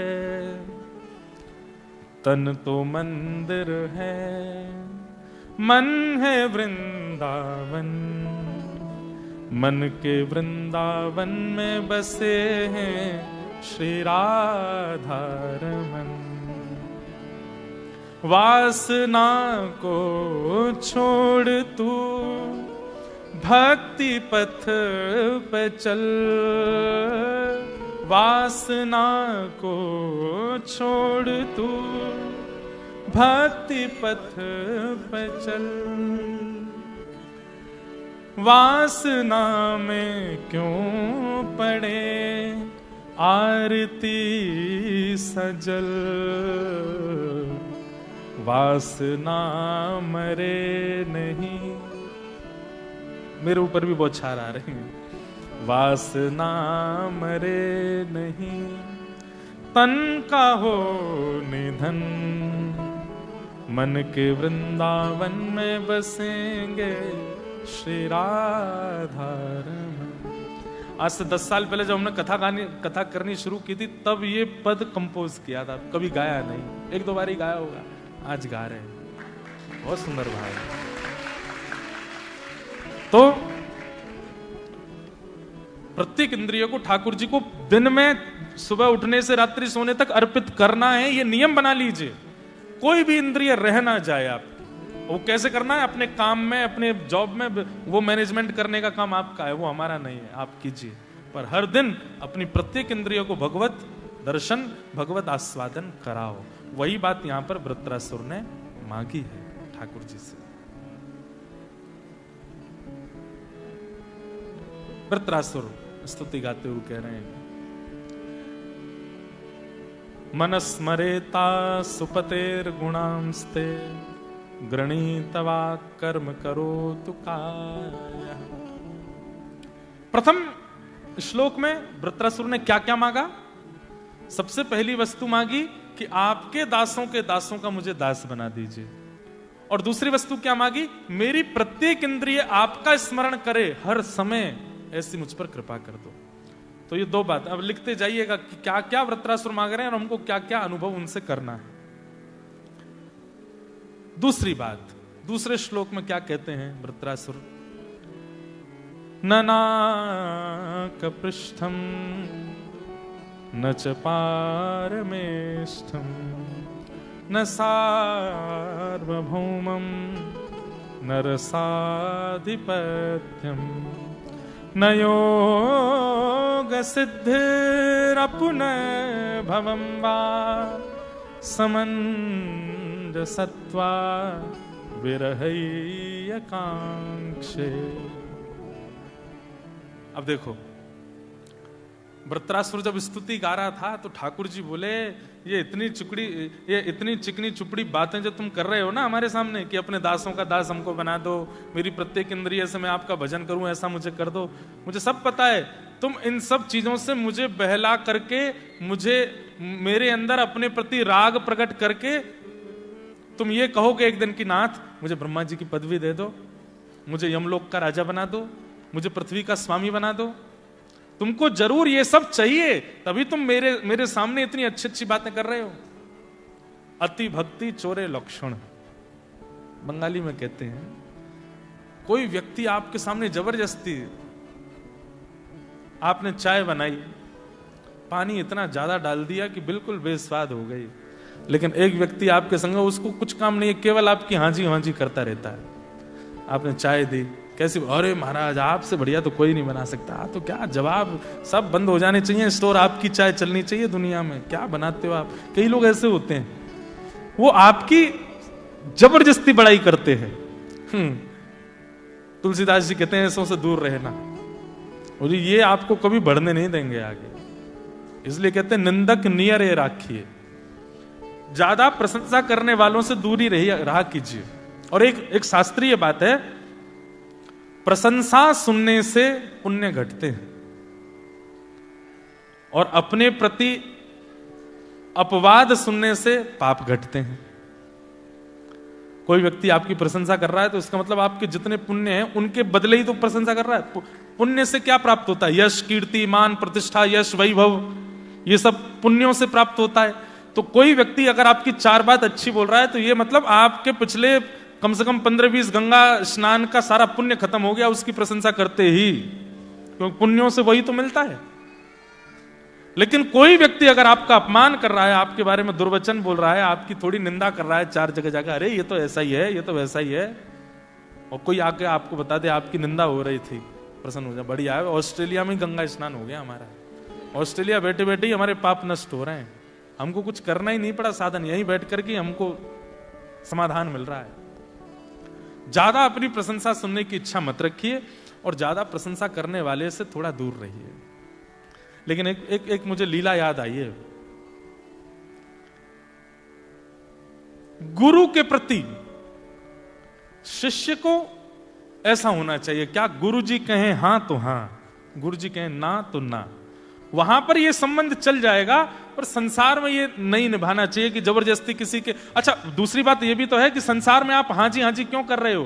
क्योंकि आप उससे कुछ चाहते हो, गुरु से आप कुछ नहीं चाहते, वहां आपको करना ही चाहिए। तो वृंदावन में एक महापुरुष थे, उनके एक सेवक रहते थे।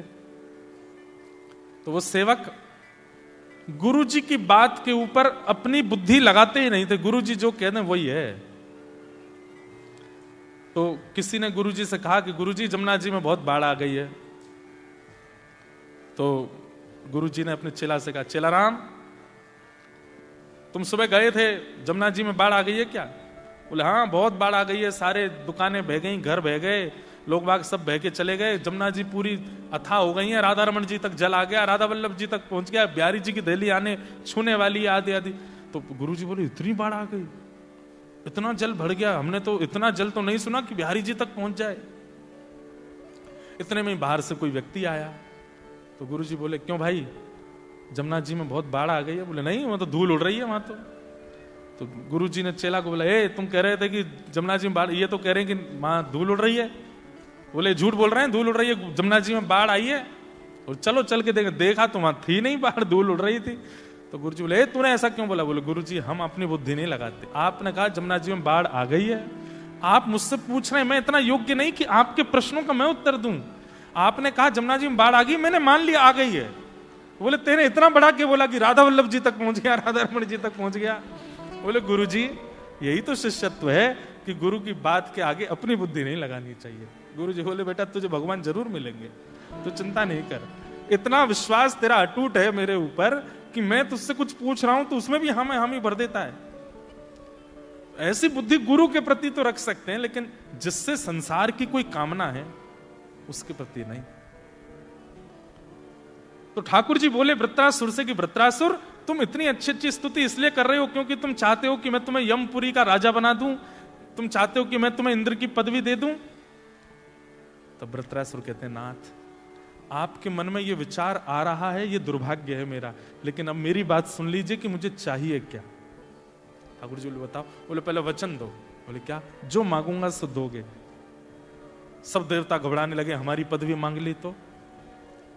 ठाकुर जी बोले वचन नहीं देंगे। बोले वचन दीजिए, मैं आपको अप्रसन्न नहीं करूंगा, मैं ऐसी वस्तु मांगूंगा कि आप देने के लिए सोचेंगे भी और प्रसन्न भी हो जाएंगे। भगवान बोले ठीक है वचन देते, मांगो क्या चाहिए। क्या मांगा है वृत्रासुर ने?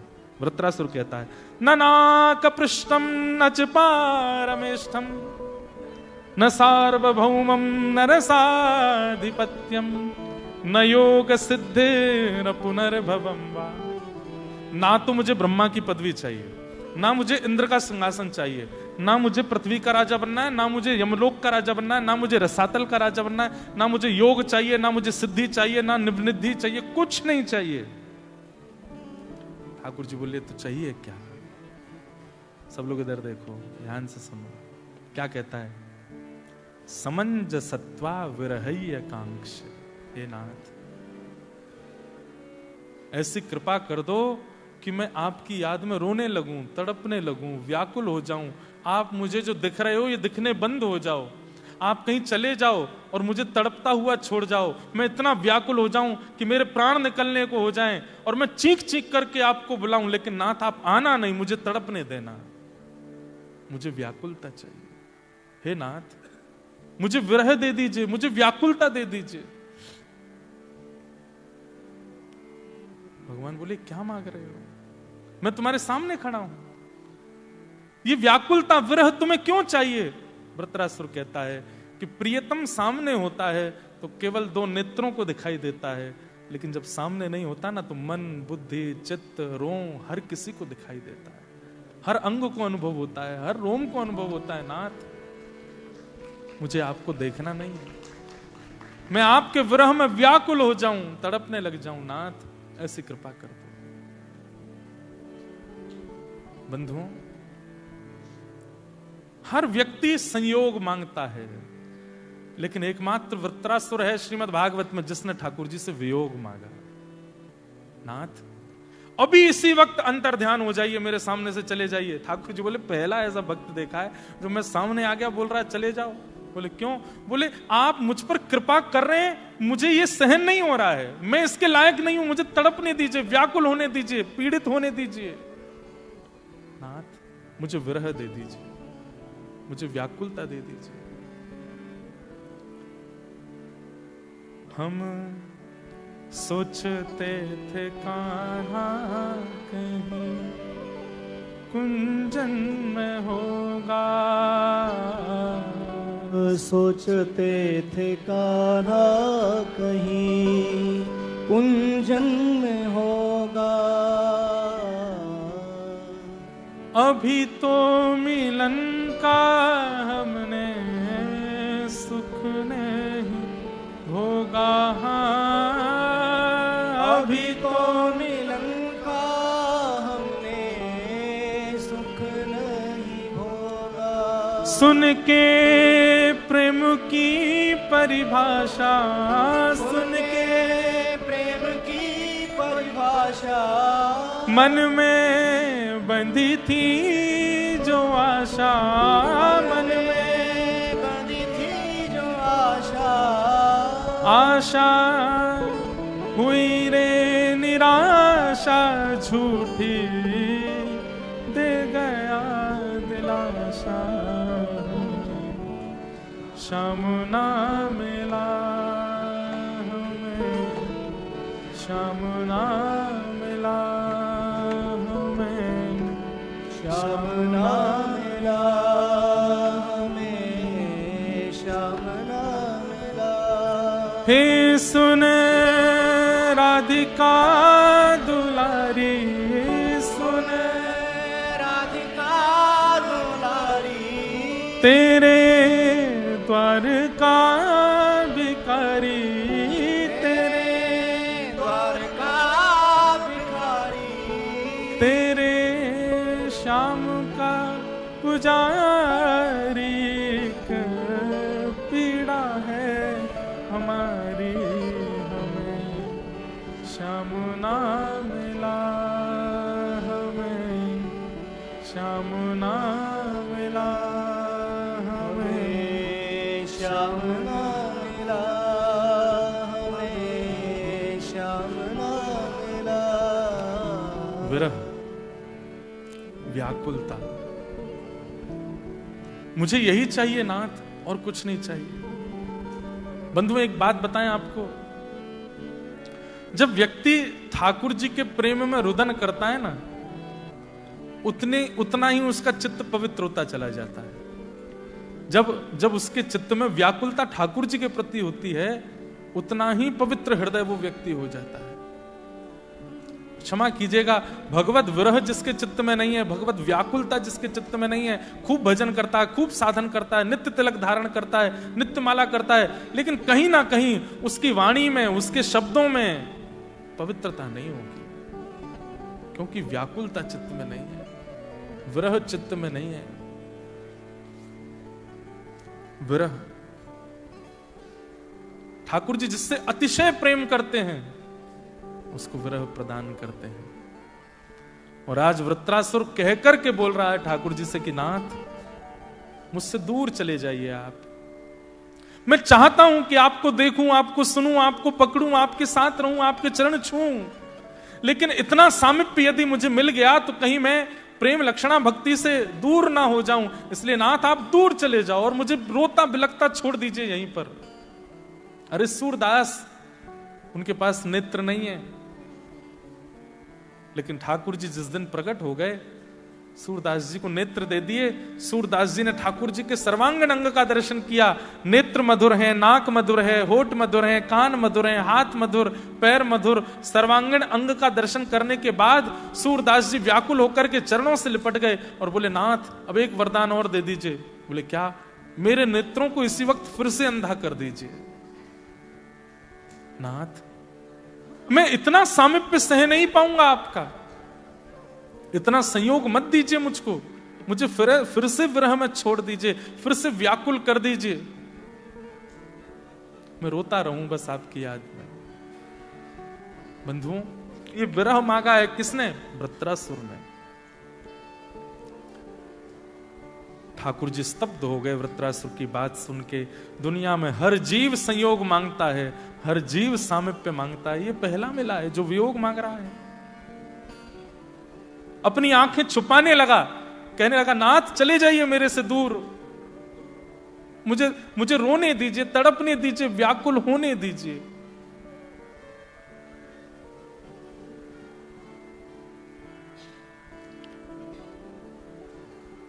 और केवल यही बात रुकी नहीं वृत्रासुर की।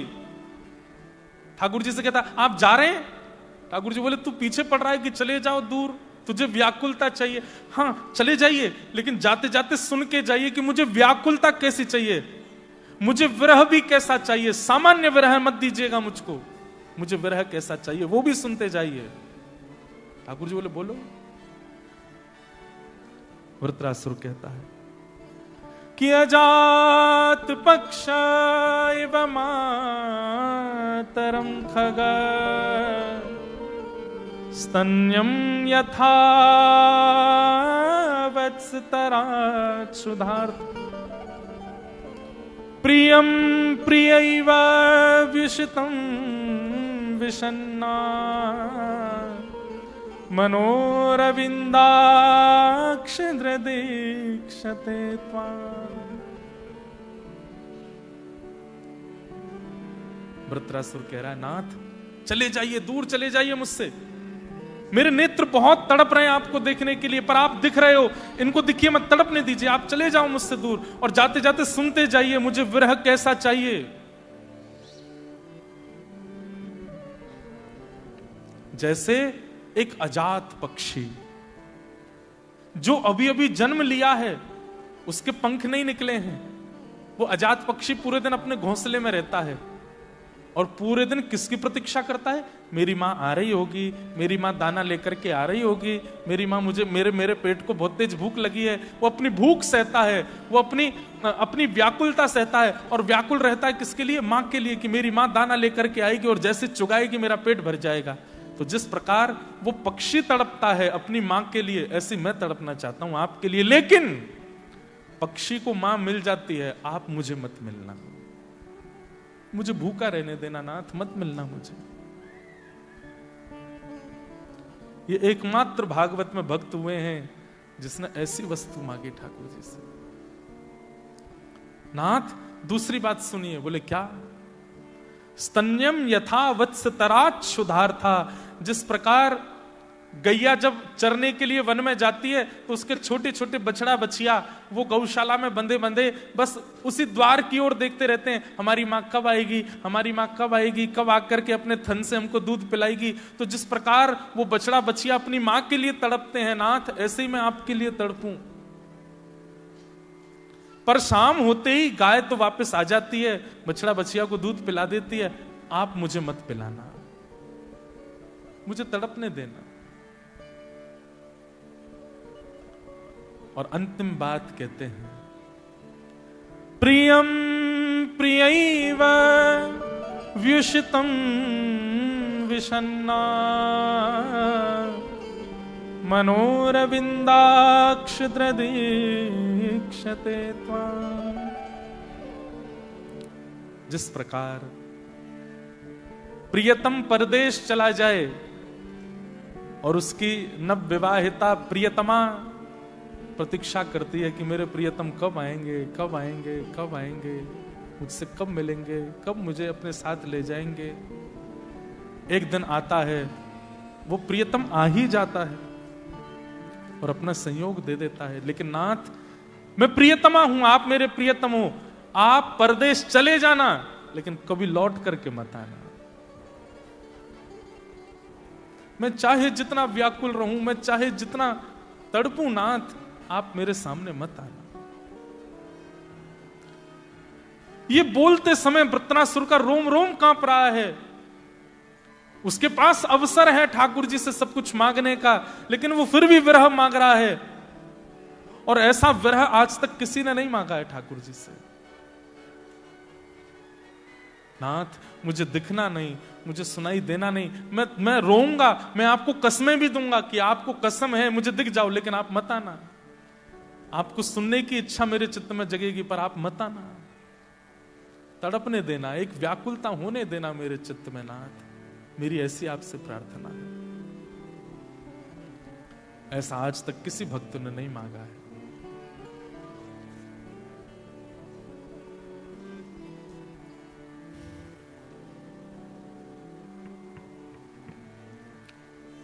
मीराबाई गाती हैं,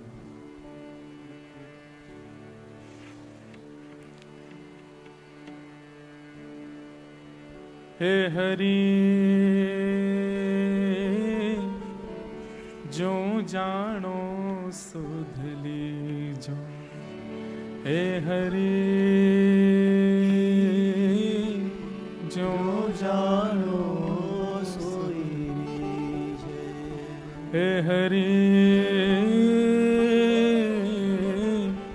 जो जानो सुध लीजो, हे हरि जो जाने सोई रीझे। बहुत अंतिम पद है मीराबाई का। इस पद के बाद मीराबाई ठाकुर जी में विलीन हो गई थी। जब पूरा जीवन व्यतीत हो गया, ठाकुर जी नहीं मिले मीराबाई को, तो अंत में मीराबाई द्वारिका चली गई थी। और हमने मीरा चरित्र में सुनाया है, मीराबाई को वापस ले जाने के लिए सब मेड़ता के लोग आ गए थे। और उस समय मीराबाई असमंजस में पड़ जाती हैं, ठाकुर जी से कहती हैं, हे हरि जो जानो सुध लीजो, हे हरि जो जानो सोई रीझे। मीरा के प्रभु गिरधर नागर, मीरा के प्रभु गिरधर नागर, मीरा के प्रभु गिरधर नागर, मीरा के प्रभु गिरधर नागर, मिल बिछुरन मत दीजो, मिल बिछुरन मत दीजो, हे हरि जो जानो सुध लीजो, हे हरि जो जानो सोई लीजो। ये अंतिम शब्द है मीराबाई का। मीरा के प्रभु गिरधर नागर मिल बिछुरण मत दीजो। मीराबाई कहती है मैंने आज तक सब सहा, आपने जो जो मेरे साथ किया। जबरदस्ती घर के लोगों ने मेरा विवाह कराया, मैंने विवाह सहा। विवाह होने के कुछ दिन बाद ही मेरे पति की मृत्यु हो गई, मैंने वो भी सहा। पति के चले जाने के बाद अपने ससुराल के पक्ष की खूब पीड़ा सहन करी। ससुराल छोड़ करके मायके आ गई, मायके से वृंदावन आ गई, सब जगह ताने सहे, ना जाने लोगों ने क्या क्या कहा, सब सहा। नाथ, विरह की चरम स्थिति को पार हो गई हूं मैंने कभी जिद नहीं की कि आप मुझे मिलो। मुझे तो यही लगता था कि इतना विरह मेरे अंदर इसलिए है ताकि इस समय और पवित्र हो जाऊं, पर नाथ अब अति हो गई है। विरह अतीत को पार कर चुका है, अब आंसू सूख गए मेरे नेत्रों के, अब आपकी याद में आंसू नहीं आते हैं। अब कृपा करो, मिल बिछुड़न मत दीजो। ये शब्द जैसे ही कहा, देखते ही देखते शंख चक्र गदा पद्मधारी श्री ठाकुर जी सहरा पहन करके आए, दुल्हा बन करके आए। क्योंकि मीराबाई सदैव ठाकुर जी को दुल्हा रूप में ही देखती थी। दुल्हा रूप में ठाकुर जी आए और मीराबाई को अपने में विराजमान करके, आलिंगन करके, अपने श्री अंग में विराजमान करके श्री ठाकुर जी द्वारिकाधीश में विराजमान, द्वारिकापुरी में विराजमान हो गए। पुजारी दौड़े, कहते हैं कि पुजारियों को दिख रहा था कि मीराबाई विलीन हो रही है ठाकुर जी में। पुजारियों ने दौड़ करके मीराबाई की साड़ी का एक छोड़ पकड़ भी लिया था। आज तक कहते हैं कि बेट द्वारिका के द्वारिकाधीश के हृदय में वो छोड़ आज तक थोड़ा सा निकला हुआ है। मीराबाई ठाकुर जी में विलीन हो गए। बंधुओं, अंत में यही कहेंगे कि जब से भगवत प्राप्ति संभव है, तब से भगवत प्राप्ति संभव है, नियम से भगवत प्राप्ति संभव है, पर विरह से भगवत प्राप्ति निश्चित है, निश्चित है। पर कोई विरह सहे तो, किसी के चित्त में वो विरह आए तो। इसलिए हमने ये बात कही कि आप ऑस्ट्रेलिया वासी सौभाग्यशाली हैं। सौभाग्य इसलिए है क्योंकि आप धाम से दूर हो, आपको सहज विरह हो सकता है। और यही विरह की कामना यहां वृत्रासुर कर रहे हैं ठाकुर जी से। एक वत्स की तरह विरह हो, एक पक्षी की तरह विरह हो, और एक प्रियतमा की तरह विरह हो ठाकुर जी का। समंजसत्वा विरहय कांक्षे। किसको विरह नहीं हुआ? एक भक्त का नाम आप नहीं बता सकते जो भगवान का परम भक्त हो और उसके जीवन में कोई विरह ना आया हो, उसके चित्त में कोई विरह भावना ना दी हो। मैं कहता हूं कथा में कि आप हर साल वृंदावन जाते थे, लेकिन ऐसी कोई परिस्थिति आ गई कि 3-4 साल से लगातार वृंदावन नहीं जा पा रहे हो, तो आपके चित्त में ये भावना आने लगती है हमसे कोई अपराध हो गया, हमसे कोई दुर्भाव हो गया, ठाकुर जी हमको वृंदावन क्यों नहीं बुला रहे हैं। वास्तविकता यह है ठाकुर जी कुछ समय के लिए अभाव देकर के विरह दे रहे हैं। अब हमारी स्थिति देखो, जन्मे वृंदावन में, पले वृंदावन में, बड़े हुए वृंदावन में, नित्य वृंदावन का यश गाते रहते हैं, दुनिया में कथा करते हैं, पर महीनों महीनों वृंदावन नहीं जा पाते, महीनों महीनों तक ठाकुर जी का दर्शन नहीं कर पाते। कभी कभी मन में भाव आता है कि ठाकुर जी आपने कथा के लिए चुना तो, लेकिन वृंदावन से इतनी दूरी क्यों बनवा दी। लेकिन तब वृत्रासुर की बात पढ़ करके स्थिति लगती है कि लाला विरह होएगो तभी मेरो प्रेम गा पाएगो, विरह नहीं होगा, संयोग रहेगा तो प्रेम कैसे गाएगो। अति सामीप्य में दोष होने लग जाता है। इसलिए वृत्रासुर ने विरह की कामना की कि अजात पक्ष मातरम खग स्तन्यम यथा वत्सतरा क्षुधार्था प्रियम प्रियैव व्युषितम विषन्ना मनोरविंदाक्षद्रदीक्षते त्वाम्। विरह, प्रभु श्री राम ने राम कथा में एक ऐसा व्यक्ति है, एक ऐसा पात्र है जिसका नाम सब जानते हैं लेकिन जिसकी चरित्र को कोई नहीं जानता। राम जी को सब जानते हैं, भरत जी को सब जानते हैं, लक्ष्मण जी के भी भाव सब जानते हैं, पर शत्रुघ्न जी उनके भाव को सब नहीं पहचानते। हमारे दक्षिण भारत के एक महापुरुष हुए, उन्होंने वाल्मीकि रामायण पर टीका लिखी। टीका का मतलब क्या होता है? एक विषय पर अपने विचार, और वो विचार संभवतः सत्य ही होते हैं। वो लीला घटी होगी पर कोई वर्णन नहीं कर पाया। बहुत ध्यान से सुनिएगा। तो दक्षिण भारत के एक महापुरुष ने उस पर टीका लिखी और टीका में यह वर्णन किया कि राम जी की भक्ति कैसी है? सामान्य। भरत जी की भक्ति कैसी है? विशेष। लक्ष्मण जी की भक्ति कैसी है? बोले विशेषतर।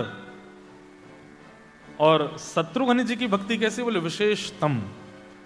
यहां पर उन्होंने अपनी टीका में ऐसी बात लिखी जिसको पढ़कर के सब विद्वानों के कान खड़े हो गए। बोले भाई, ऐसे कैरेक्टर का उजागर किया है रामचरितमानस के जिसको किसी ने देखा ही नहीं। शत्रुघ्न जी महाराज, आपने भी बस नाम ही सुना है, उनके बारे में ज्यादा देखा नहीं होगा। ना रामलीलाओं में दिखाया जाता, ना रामायण में दिखाया जाता, ना किसी चरित्र में इतना वर्णन किया जाता। पर देखो उनके साथ क्या हुआ। राम जी जब वन जाने के लिए तैयार हुए तो लक्ष्मण जी को सबसे पहले राम जी ने जाकर के कहा कि हम वन जा रहे हैं और हमारे पीछे से, अब देखो भरत और शत्रुघ्न ये दोनों नानी के घर गए हैं। सब लोग ध्यान से सुनना, ये तो नानी के घर गए हैं। तो बच्चे तुम माता पिता और पूरी अयोध्या का ध्यान रखना। पिताजी की आज्ञा है, मैं वन में जा रहा हूं। लक्ष्मण जी महाराज बोलते हैं, मैं कुछ कह सकता हूं? राम जी बोले, अब मेरी आज्ञा हो गई, अब तुम कुछ नहीं कह सकते। तुमको माता पिता और पूरी प्रजा का ध्यान रखना है, अयोध्या का ध्यान रखना है, और बड़े भैया की आज्ञा है। और एक प्रकार से मैं बड़ा पुत्र हूं दशरथ जी का, तो मैं राजकुमार हूं, राजकुमार की आज्ञा है। राजकुमार की आज्ञा राजा के समान होती है, तुमको माननी पड़ेगी। भाई के नाते भी, प्रजा के नाते भी मेरी आज्ञा का उल्लंघन नहीं कर सकते तुम। तो लक्ष्मण जी बहुत अच्छी बात कहते हैं। लक्ष्मण जी कहते हैं, भैया एक बात बताओ। बोले बताओ। बोले आज्ञा का पालन देह का धर्म है कि आत्मा का धर्म है? बहुत ध्यान से सुनना। आज्ञा का पालन, कि राम जी कुछ बोल नहीं पाए। राम जी बोले, सुनो, चलो हमारे साथ। लक्ष्मण जी बोले, हाँ ये बात है ना।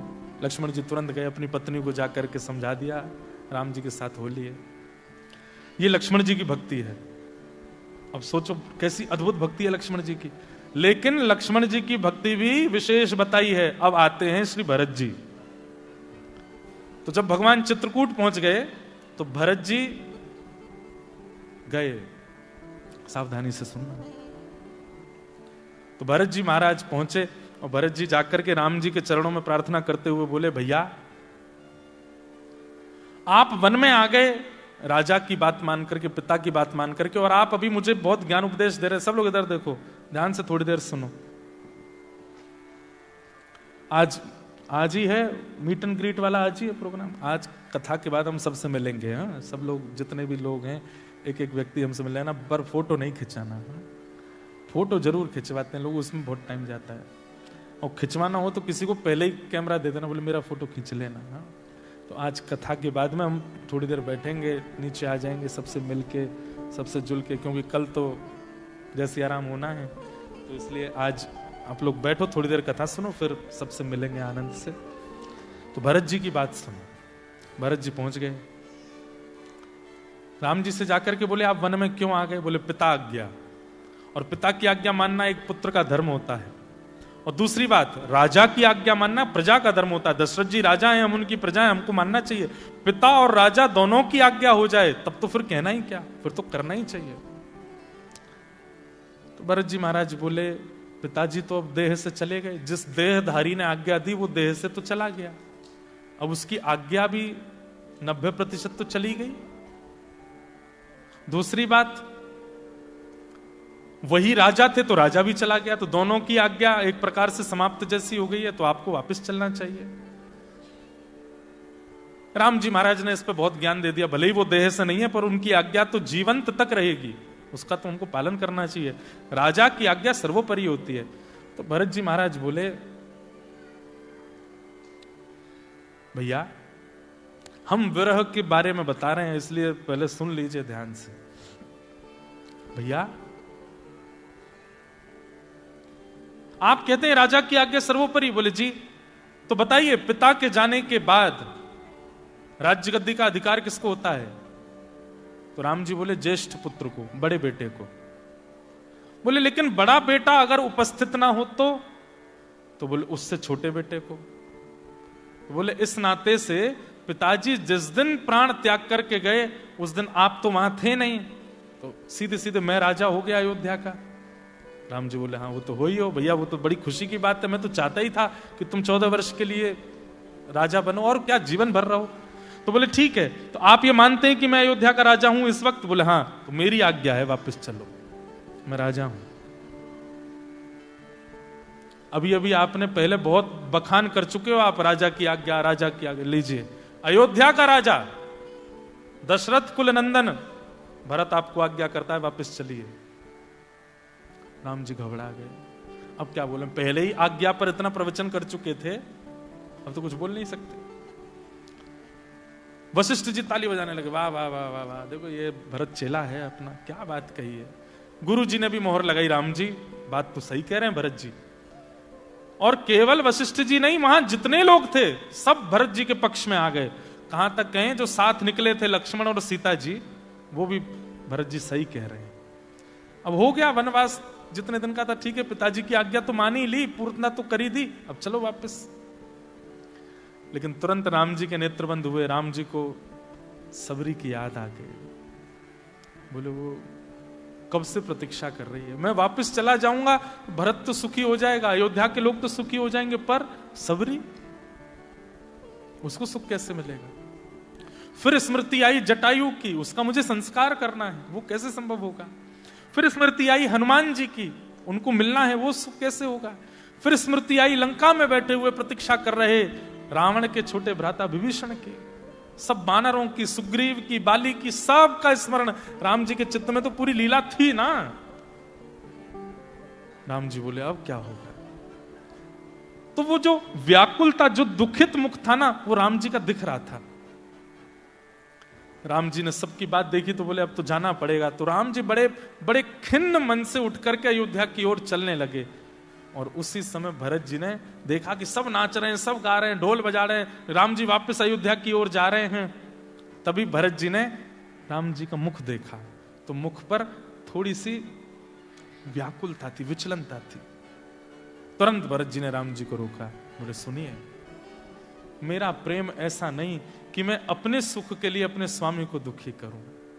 हे नाथ, अगर अयोध्या जाने में केवल मेरा सुख पूर्ण होता है, आप सुखी नहीं है, तो आप मत जाइए, आप वन में ही रहिए। मैं आपको सुखी देखना चाहता हूं, अपने सुख के लिए आपको परेशान नहीं करूंगा। इसीलिए कहा गया कि रामचरितमानस में उद्धव जी और हमारी ब्रज की गोपियां, इन दोनों का प्रेम समान है।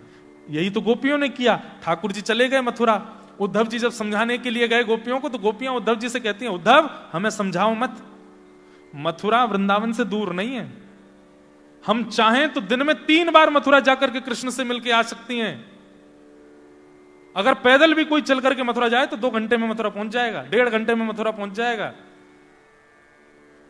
ये तो मैं बहुत ज्यादा बता रहा हूं, और जल्दी पहुंच जाएगा। 7-8 किलोमीटर की दूरी है बस मथुरा की। उद्धव हम चाहें तो दिन में 3 बार मिलके आ सकती हैं कृष्ण से, वृंदावन से मथुरा कोई दूर नहीं है, लेकिन वर्षों से वृंदावन से गई नहीं है। क्यों? क्योंकि हमारा प्रेम ऐसा है, यदि हमारे श्याम सुंदर वहां सुखी हैं तो हम जाके उनको दुखी क्यों करें? हम तड़प रही हैं, हम रो रही हैं, हम व्याकुल हैं, हम उनको पुकार रही हैं, पर मिलने नहीं जाएंगी, क्योंकि हमारा प्रेम यह कहता है कि हम जिद नहीं करेंगे। अगर उनका मन होगा तो वो आ जाए, हम उनको जाकर के परेशान नहीं करना चाहती हैं। कृष्ण मन कृष्ण धन, कृष्ण ही हमारो धन, 8 याम ऊधो हमें कृष्ण ही सो काम है। कृष्ण सब कुछ है हमारे, लेकिन फिर भी हम मथुरा जाकर के कृष्ण से नहीं मिलेंगे। इसे कहते हैं प्रेम। यही भरत जी का है। भरत जी कहते हैं मुझे सुख देने के लिए आपको मैं अयोध्या नहीं ले जाऊंगा। गोपियां कहती हैं हमें सुख देने के लिए हम कृष्ण को यहां नहीं बुलाएंगे। हमने सुना है कि कृष्ण यदि वृंदावन से बाहर रहेंगे तो जगत कल्याण होगा। अगर जगत कल्याण हो रहा है तो करने दीजिए, हमको नहीं चाहिए कृष्ण। हम रोती रहेंगे, विलकती रहेंगे, प्राण त्याग देंगे। उसी समय नारद जी ने एक नारद भक्ति सूत्र ग्रंथ लिखा, और उस नारद भक्ति सूत्र में भक्ति की अधिष्ठात्री किसको बताया? ब्रज की गोपियों को। बोले प्रेम हो तो ऐसा, वही प्रेम भरत जी का है। तो भरत जी कैसे हैं? विशेषतम। और अब आते हैं शत्रुघ्न जी महाराज, ये हैं विशेषतर। विशेषतर कैसे हैं? ऐसा आप लोगों ने सुना होगा कि राम जी जितने वर्ष अयोध्या से बाहर रहे, दशरथ जी के अलावा किसी ने प्राण नहीं त्यागे। पूरी अयोध्या में दशरथ जी के अलावा किसी ने प्राण नहीं त्यागे। जबकि अयोध्या की स्थिति ऐसी है, सब रोते हैं, विलकते हैं। कौशल्या मैया, कैकेयी मैया आदि आदि, ये सब कभी रामचरित्र विस्तार से हम साल में एक बार कहते हैं, तो कभी सुनिएगा, इतना अद्भुत है। लक्ष्मण जी की पत्नी सुतकीर्ति का अगर आपने चरित्र सुन लिया ना, आपके नेत्रों से आंसू नहीं रुक पाएंगे। भरत जी की पत्नी के बारे में अगर आपने सुन लिया तो आप व्याकुल हो जाएंगे। भरत जी की स्थिति, 14 वर्ष तक भरत जी भी नंदीग्राम में रहते थे, नहीं रहे अयोध्या में। बोले मेरे भैया जब वन में रह रहे हैं तो मैं राजभवन में कैसे रह सकता हूं? 14 वर्ष वन में मैं भी रहूंगा। तो नंदीग्राम में रहते थे। मेरे भैया झोंपड़ी में रहते हैं, मैं झोंपड़ी में कैसे रह सकता हूं? तो एक पेड़ के नीचे रहते थे। मेरे भैया फर्श पर सोते, मैं फर्श पर कैसे सो सकता हूं? तो गड्ढा करके नीचे सोते थे भरत जी। मेरे भैया जलपान करते हैं, शुद्ध जल पीते हैं, मैं शुद्ध जल कैसे पी सकता हूं? मतमेला जल पीते थे। मेरे भैया भिक्षा मांग करके फल पाते हैं, मैं कैसे पा सकता हूं? तो बासे फल पाते थे। ऐसा जीवन जिया 14 वर्ष तक भरत जी ने। लेकिन शत्रुघ्न जी अद्भुत है। शत्रुघ्न जी ने क्या किया? बोले 14 वर्ष तक अयोध्या में दशरथ जी के अलावा किसी ने प्राण नहीं त्यागे। क्यों? क्योंकि सबके प्राणों की रक्षा शत्रुघ्न जी कर रहे हैं। कैसे?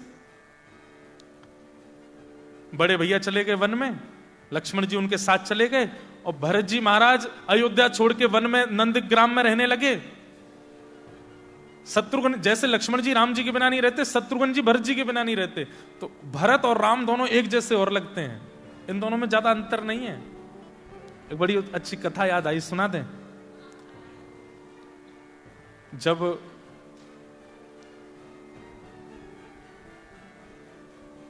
गुरुदेव आए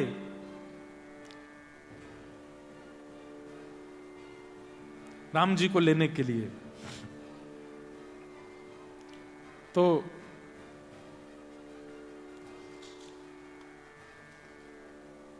दशरथ जी महाराज से कहा कि हमारे यज्ञ में बहुत विघ्न होता है, आप कृपा करके अपने पुत्र राम को हमारे साथ भेज दो ताकि हमारे यज्ञ की रक्षा हो सके। तो दशरथ जी बड़े व्याकुल हो गए। बोले राम को कैसे दे सकता हूं, राम जी को नहीं दूंगा। तो बड़े रोने लगे। तो भीतर जाके बोले मैं पत्नियों से बात करके आता हूं। तीनों पत्नियों को बुलाया, वशिष्ठ जी भी आए। बोले देखो ये बिना राम को लिए जाएंगे नहीं यहां से। तो दशरथ जी बोले देखो मुझे चारों बालक प्रिय हैं, लेकिन राम में मेरे प्राण बसते, मैं राम को नहीं दे सकता। तो वशिष्ठ जी ने एक युक्ति बताई। बोले काम करो। बोले क्या? बोले भरत बिल्कुल राम जैसा दिखता है, और ये मुनिनाथ जो आए हैं इनको पता नहीं है कि राम और भरत दिखते क्या, इनको बस ये पता है कि दोनों सांवले हैं, अभी तक इन्होंने बालकों का दर्शन किया नहीं है। तुम एक काम करो, भरत को ले जाओ, भरत को दे दो। इनको यही तो पता है कि वो सांवला है, सुंदर है, कटाक्ष नेत्र है, और भरत राम तो एक जैसे ही लगते हैं। तो दशरथ जी बड़े प्रसन्न हो गए। बोले देखो भरत भी मुझे प्यारा है, पर राम को तो मैं आंखों के दूर कर नहीं सकता, भरत को दे आऊंगा। तो भरत जी की उंगली पकड़ करके ले गए और कहा कि मुनिनाथ आप कह रहे थे राम जी को दे दो मेरी यज्ञ की रक्षा, लीजिए राम।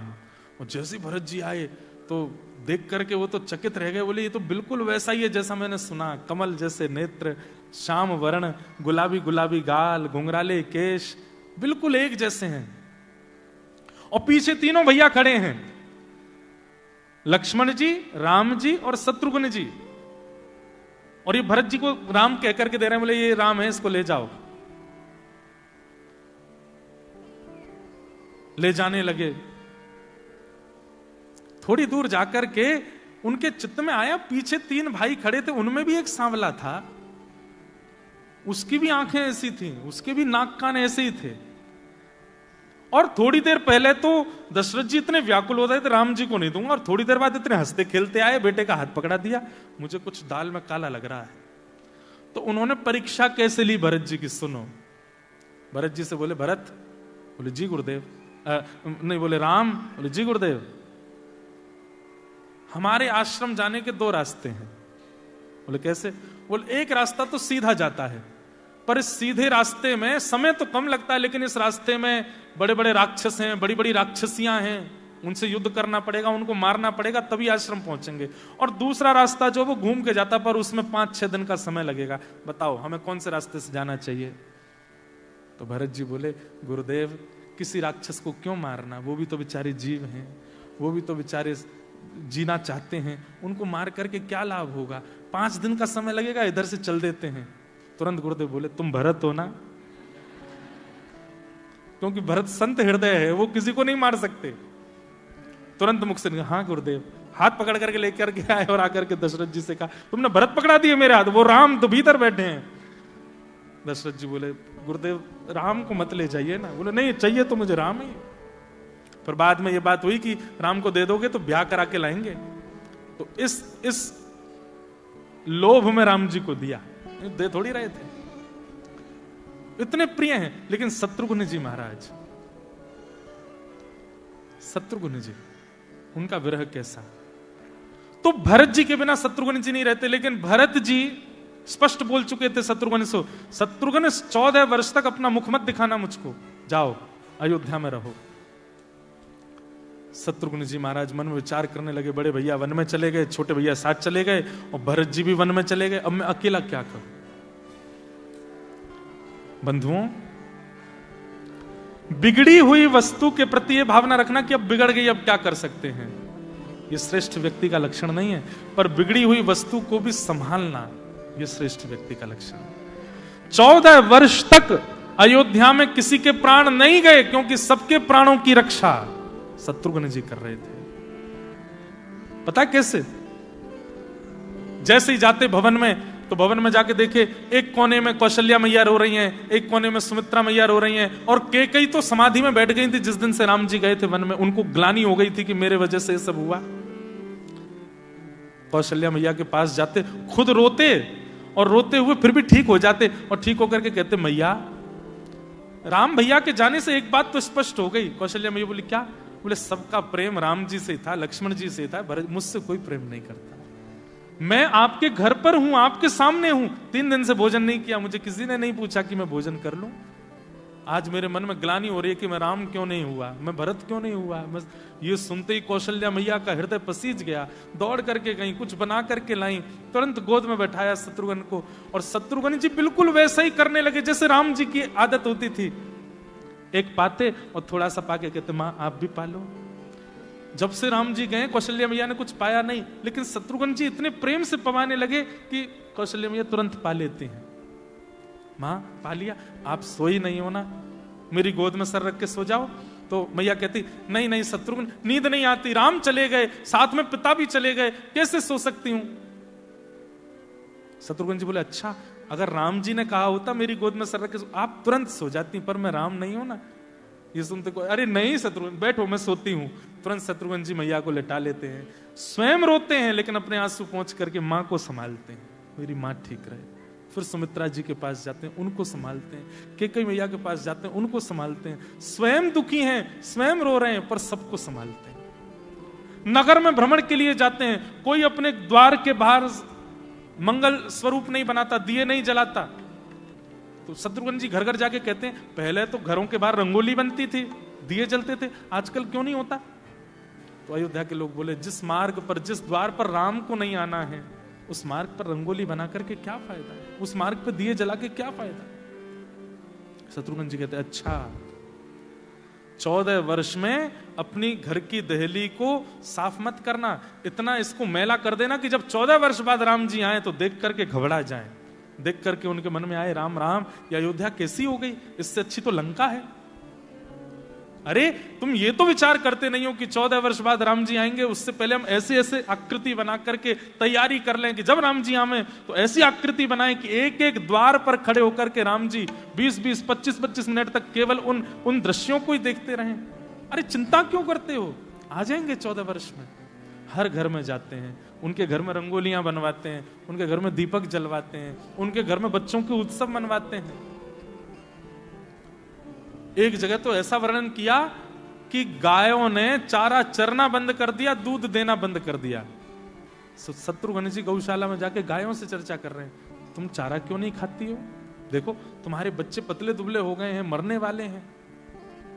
गैया कहती हैं चारा खाएंगी तो दूध बनेगा, और दूध बनेगा तो ये बच्चे पिएंगे, और दूध बनेगा तो सब जगह जाएगा, सब जगह जाएगा, लेकिन हमको पता होगा कि राम जी के मुख में नहीं गया है, तो दूध प्रकट करने का भी हमको दोष लगेगा। जिस दूध को राम जी नहीं पिएंगे उसको क्यों बनाना। शत्रुघ्न जी कहते बहुत अच्छी बात है, मत खाओ, चारा मत खाना। 14 वर्ष बाद जब राम जी आएंगे तो उनका राज्याभिषेक होगा, और राज्याभिषेक में कुंटलों दूध लगेगा, लेकिन अयोध्या की गैयाओं का दूध थोड़ी लगेगा, क्योंकि ये तो खाती नहीं, इनके तो दूध बनता नहीं। तो फिर वैकुंठ की गायों का दूध मंगाया जाएगा, उससे अभिषेक होगा। बताओ, राम जी की घर की गैयाओं का दूध प्रयोग में नहीं आएगा, वैकुंठ की गायों का दूध मंगाना पड़ेगा। तुम लोग तो बैठी रहो, ऐसी व्याकुल बनाओ, तुरंत गैया चारा करने लगे। नहीं भरत जी, नहीं शत्रुघ्न जी, हम खाएंगी, हम दूध बनाएंगी और प्रतीक्षा करेंगी 14 वर्ष तक। शत्रुघ्न जी हृदय से लगाते हैं, बस 14 वर्ष निकल जाएंगे भैया। अयोध्या में किसी के प्राण इसलिए नहीं गए क्योंकि अयोध्या में सब अयोध्या वासियों के लिए राम बन के, भरत बन के, लक्ष्मण बन के शत्रुघ्न जी घूमते थे। सबके घर जाते, सबसे मिलते, सबसे बैठते।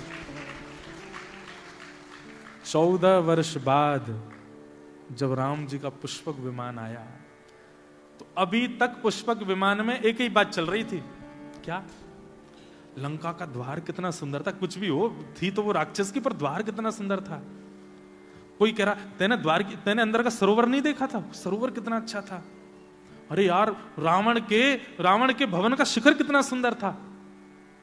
ये सब बातें सुनकर के राम जी के बिल्कुल अच्छा नहीं लग रहा था। बोले भले ही प्रशंसा कर रहे हैं, पर रावण की लंका की तो कर रहे हैं। इतने में अयोध्या समीप आया। दूर से राम जी ने जैसे देखा अपनी नगरी को, अपनी मातृभूमि चाहे कैसी भी अच्छी लगती है ना, दूर से जैसे राम जी ने कहा, राम जी बोले हनुमान, लक्ष्मण, ये सामने ये कौन सी नगरी है? हनुमान जी बोले अरे देखने से तो पता चलता है ये सरजू जी जा रही हैं, और आकृति ये तो अपनी अयोध्या है। कहते हैं बोले लंका की सुंदरता भूल गए अयोध्या को देख के। 14 वर्ष में ऐसी चमचमा रही थी, ऐसी सुगंधी प्रकट हो रही थी, ऐसे खिलखिलाते लोग दिख रहे थे, सबके मुखमंडल पर लालिमा दिखाई दे रही थी, गाय हिष्ट पुष्ट हो गई हैं। राम जी के प्रकट होते ही गायों के थन से अपने आप दुग्ध की धार बहने लगी। सरजू जी का जल दुग्ध युक्त हो गया था। मार्ग ऐसा था, सड़कें ऐसी थी, लोगों के भवन ऐसे थे कि देख करके राम जी के हृदय रूपी हिलोरें उठने लगी, नाचने लगे, मंत्रमुग्ध हो गए राम जी। अंत में जाकर के पूछा किसने किया अयोध्या का ये जीर्णोद्धार, ये पालन किसने किया? तब दूर खड़े थे श्री शत्रुघ्न जी महाराज। शत्रुघ्न जी को राम जी ने बुलाया, बोले कि मैं तुमसे बहुत प्रसन्न हूं, बहुत प्रसन्न हूं, तुमने कैसी अयोध्या करके दी है मुझे। शत्रुघ्न जी कहते हैं आप प्रसन्न अच्छा है, अब मुझे एक वस्तु दे दीजिए। बोले क्या? बोले 14 वर्षों में एक अश्रु बिंद नहीं निकाला मैंने। ज्वार भाटा की तरह आते थे, लेकिन मेरे अश्रु देख करके सब टूट जाएंगे, इसलिए मैं रोया नहीं हूं। नाथ कृपा करके एकांत में चल के मुझे हृदय से लगा कि कम से कम 14 मिनट तक रोने दीजिए, मैं हर एक वर्ष की पूर्ति करना चाहता हूं। और राम जी ने जैसे हृदय से लगाया, इतना रोए शत्रुघ्न जी। उस समय पता चला कि ये 14 वर्षों तक हंसते खिलखिलाते शत्रुघ्न जी में इतना विरह था, लेकिन इनके विरह से सब व्याकुल हो जाएंगे, इसलिए अपने विरह को रोक करके बैठे थे। और आज राम जी से हृदय लग करके इतने रोए कि राम जी के केश से लेकर के नख की धोती तक सब गीली हो गई। इतना रोए शत्रुघ्न जी महाराज। तब आचार्यों ने कहा, बोले शत्रुघ्न जी की भक्ति कैसी? बोले विशेषतर। विरह को व्यक्त करना एक बात, विरह के कारण व्याकुल करना दूसरी बात, पर विरह होते हुए भी पता ना चलने देना, ये विशेष बात है। ये शत्रुघ्न जी ने, पर विरह सर्वश्रेष्ठ है और वही मांग रहे हैं। विरह समंजसत्वा विरहैकांक्षे। जिसने विरह नहीं सहा है अपने भक्ति में, कहीं ना कहीं ये मान लीजिए कि ठाकुर जी ने उसको, जैसे घर में बनी तो बहुत सारी सब्जियां थी, पर अपने प्रिय के लिए बचा के रखी, तो जो पहले आ गए उनको केवल दाल ही दे दी, रोटी दे दी, यही खा लो। और जब प्रिय आया तो उसको छोले भी दिए हैं, उसको मटर पनीर भी दिए, उसको पराठे भी दिए हैं, उसको छाछ भी दिए, उसको पापड़ भी दिए हैं, उसको गुलाब जामुन भी दिया। तो पहले खड़े जो लोग तो, हमको तो दाल में ही निपटा दिया, इसको सब कुछ दिया, क्यों? खत्म ना हो जाए, कहीं सब और लोग ना पाले, मेरे प्रिय को प्राप्त हो, इसलिए ठाकुर जी सब प्रस्तुत करते हैं।